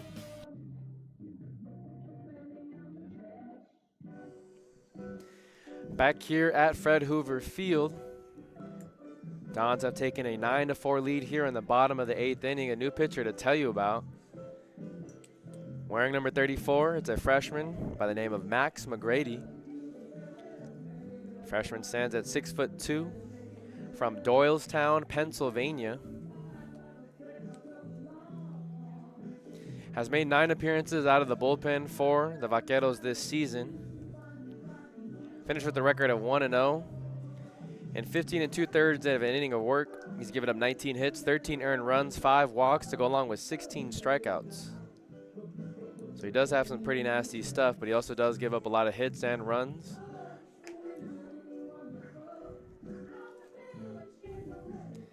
Last time that McGrady pitched was back on April 26th. It was the regular season finale. He recorded the win for the Vaqueros as they defeated Moore Park by a score of 8-3.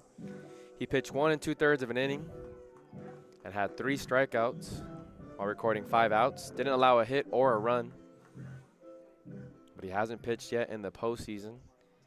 He'll be tasked with getting the last and final out here in the bottom of the 8th, looking to stop the bleeding. Jake Long will come up to bat for the second time here in the home half of the 8th inning. Altamirano at second, Williams at first. First pitch misses downstairs. 1-0 the count to Jake Long, freshman from Lucerna High School.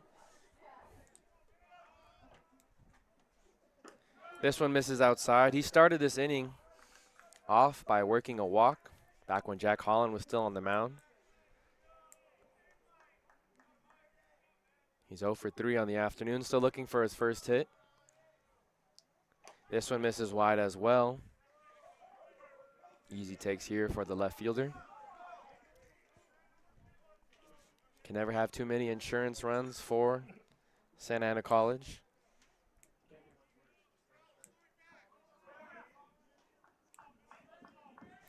Three balls, no strikes. Max McGrady on the mound, the big righty. Fires one in there for a strike.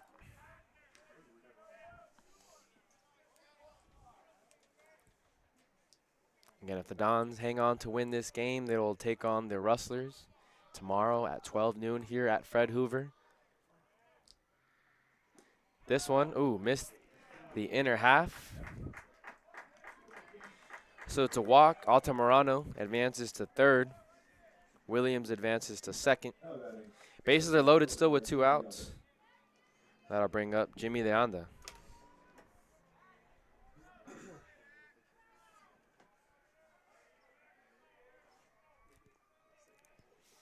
Jimmy Leanda reached earlier in this inning off of the error by Daniel Garoso that got into right field. Just went right through the 5-hole, didn't take any weird hops or anything. First pitch misses to Leanda. Mikey Rocha is on deck. There's a 2 RBI single by Matthew Dobson and then an RBI double by Connor Deach. This one in there for a strike. 1-1 the count to the center fielder. Another run came across off the throwing error by catcher Vince Gambardella. It was really an error by the middle infielders. No one was covering the bag at second when there was a stolen base attempt. This one hit high into the air, not going to be in play though. Over on the right side.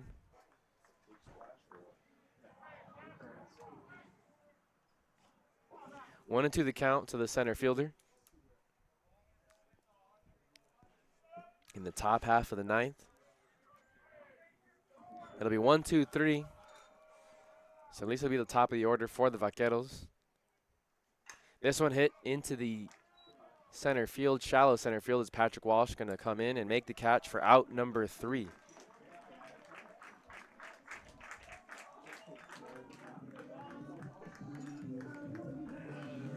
So the Dons are up for 5 runs in the home half of the 8th inning. They now have a 9-4 lead over Santa Barbara City College, and they're now 3 outs away from playing in game number 5 of this Super Regional weekend.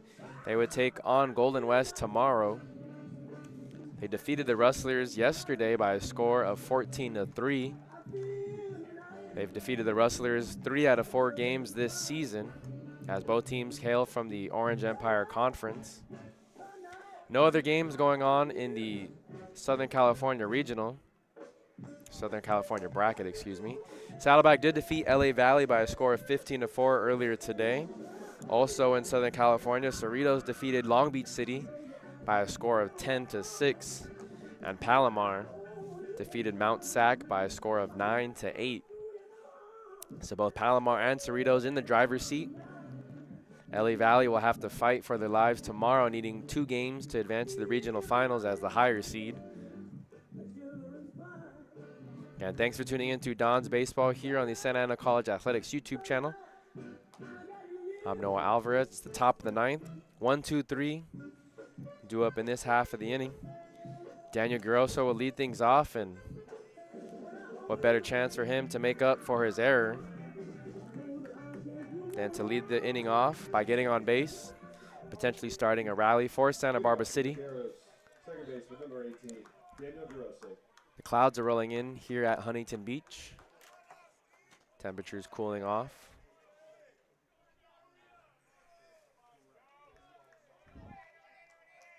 9-4 is the score. Here's the first batter in the top of the ninth. First pitch from Joey Iglesias misses outside. 1-0 the count. Again, Joey Iglesias would be credited with the win. Jack Holland would be credited with the loss if the score holds up. 3 more outs for the Dons. This one misses and squirts away from Connor Deach's glove.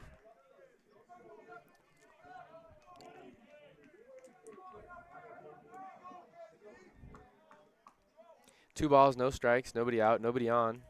Top of the ninth inning. Leadoff hitter. This one, oh. Misses the inner half, and Joey not too happy with that call. Garoso, 0 for 2 on the afternoon, has worked 2 walks, came around to score back in the 6th inning. This one does catch the inner half.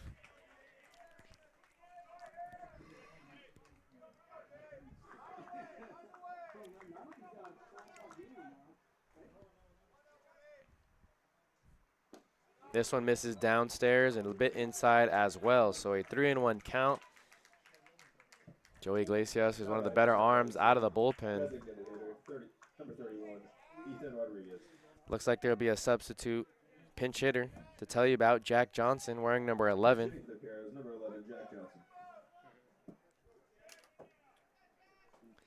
So Jack Johnson now.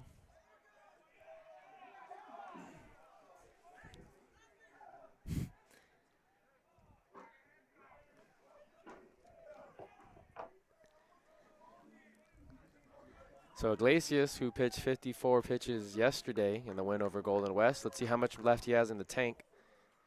Needs 3 outs here in the top of the ninth. This one does catch the zone.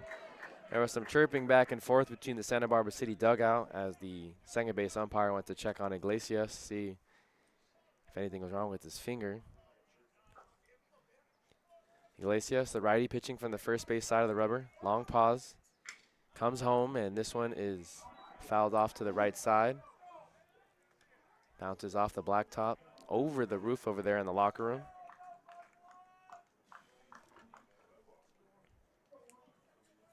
No balls and 2 strikes to the pinch hitter, Jack Johnson. He's had 23 ABs this season, hitting 174 for the Vaqueros. This one misses down and away. 1-2 the count. Jack Johnson hitting for Ethan Rodriguez. Rodriguez was 1 for 4 on the afternoon. Did have a single back in the 6th, but struck out twice and popped up back to the pitcher. 1-2 count for Joey Iglesias. This one a check swing. Oh, thought that was strike 3. That's ball 2. A lot of the Don supporters here thought that was strike 3 as well.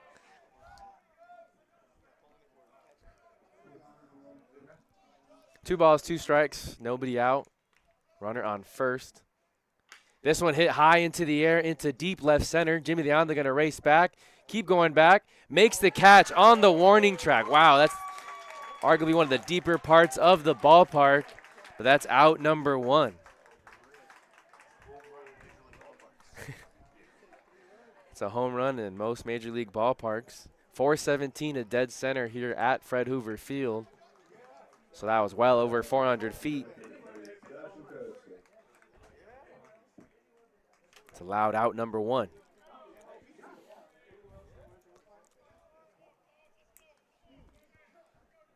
So 1 out of the inning, runner on first. Check swing there by the first baseman, Presley Koshkushko. That's strike number 1. Koshkushko is 2 for 4 on the afternoon, has 2 singles, also has 2 flyouts, both to left field. This one catches the outer half. A nice, generous call there by the home plate umpire. Dons are 2 outs away. A ground ball could potentially result in a double play and allow the Dons to advance to tomorrow's game. Here's the 0-2 from Iglesias. This one misses. 1-2 the count. Next pitch will be number 20 for Iglesias.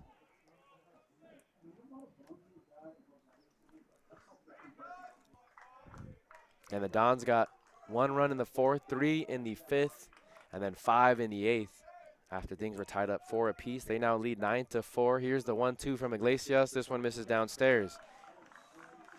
2 balls, 2 strikes. 1 out, runner on first. On deck is the shortstop, Sebastian Arguelles.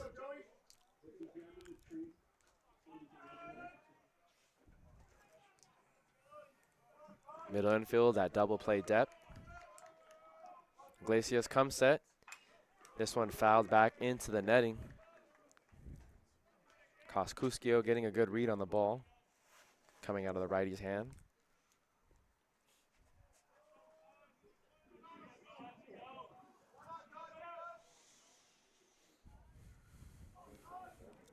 Iglesias pitching for the 3rd time this postseason. This one, an off-speed pitch that Koskuskio waves at and misses, and that's out number 2. So the Dons are 1 out away.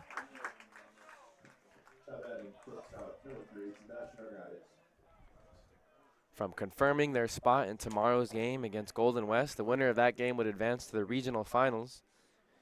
Again, still up in the air on who's hosting the regional finals. If Palomar wins tomorrow against Mount SAC, they would host the regional finals, no matter who wins out of this super regional, because Palomar is the number 2 seed. This one on the inner half, that's strike 1 to the shortstop, Sebastian Arguelles. He reached via an error in his last AB, 0 for 4 on the afternoon. He made a costly defensive error as he forgot to cover second on the stolen base attempt that allowed a runner to come in and score. This one misses down and away. Deach keeps it right there. 1-1 the count. Approaching 6:30 here. Been a long couple days here at Fred Hoover Field. 1 ball, 1 strike, 2 outs. This one hit into foul territory on the right side. Now 1 strike away from closing this game out. Again, Iglesias would be credited with the win. Jack Holland would be credited with the loss. On deck is Patrick Walsh, the center fielder. Here's the 1-2 from Iglesias. This one hit into center field. Jimmy Leanda going back a few steps, opening up to his left, makes the catch, and that's out number 3. The Dons come out victorious by a final score of 9-4. That's the 3rd postseason in a row now that the Dons have eliminated Santa Barbara City College. They'll play in a win or go home game tomorrow against Golden West College. First pitch scheduled for 12 noon, again here at Fred Hoover Field. If you can't make it to the ballpark, which I highly recommend you do, I'm sure there'll be plenty of fans turning out for both teams here at Golden West College. But if you can't make it to the ballpark, you can always tune in to the live stream here on the Santa Ana College Athletics YouTube channel. For Cammie Lewis and everyone a part of the broadcast today, I'm Noah Alvarez. Thanks for tuning in to Don's Baseball. We'll catch you guys tomorrow. With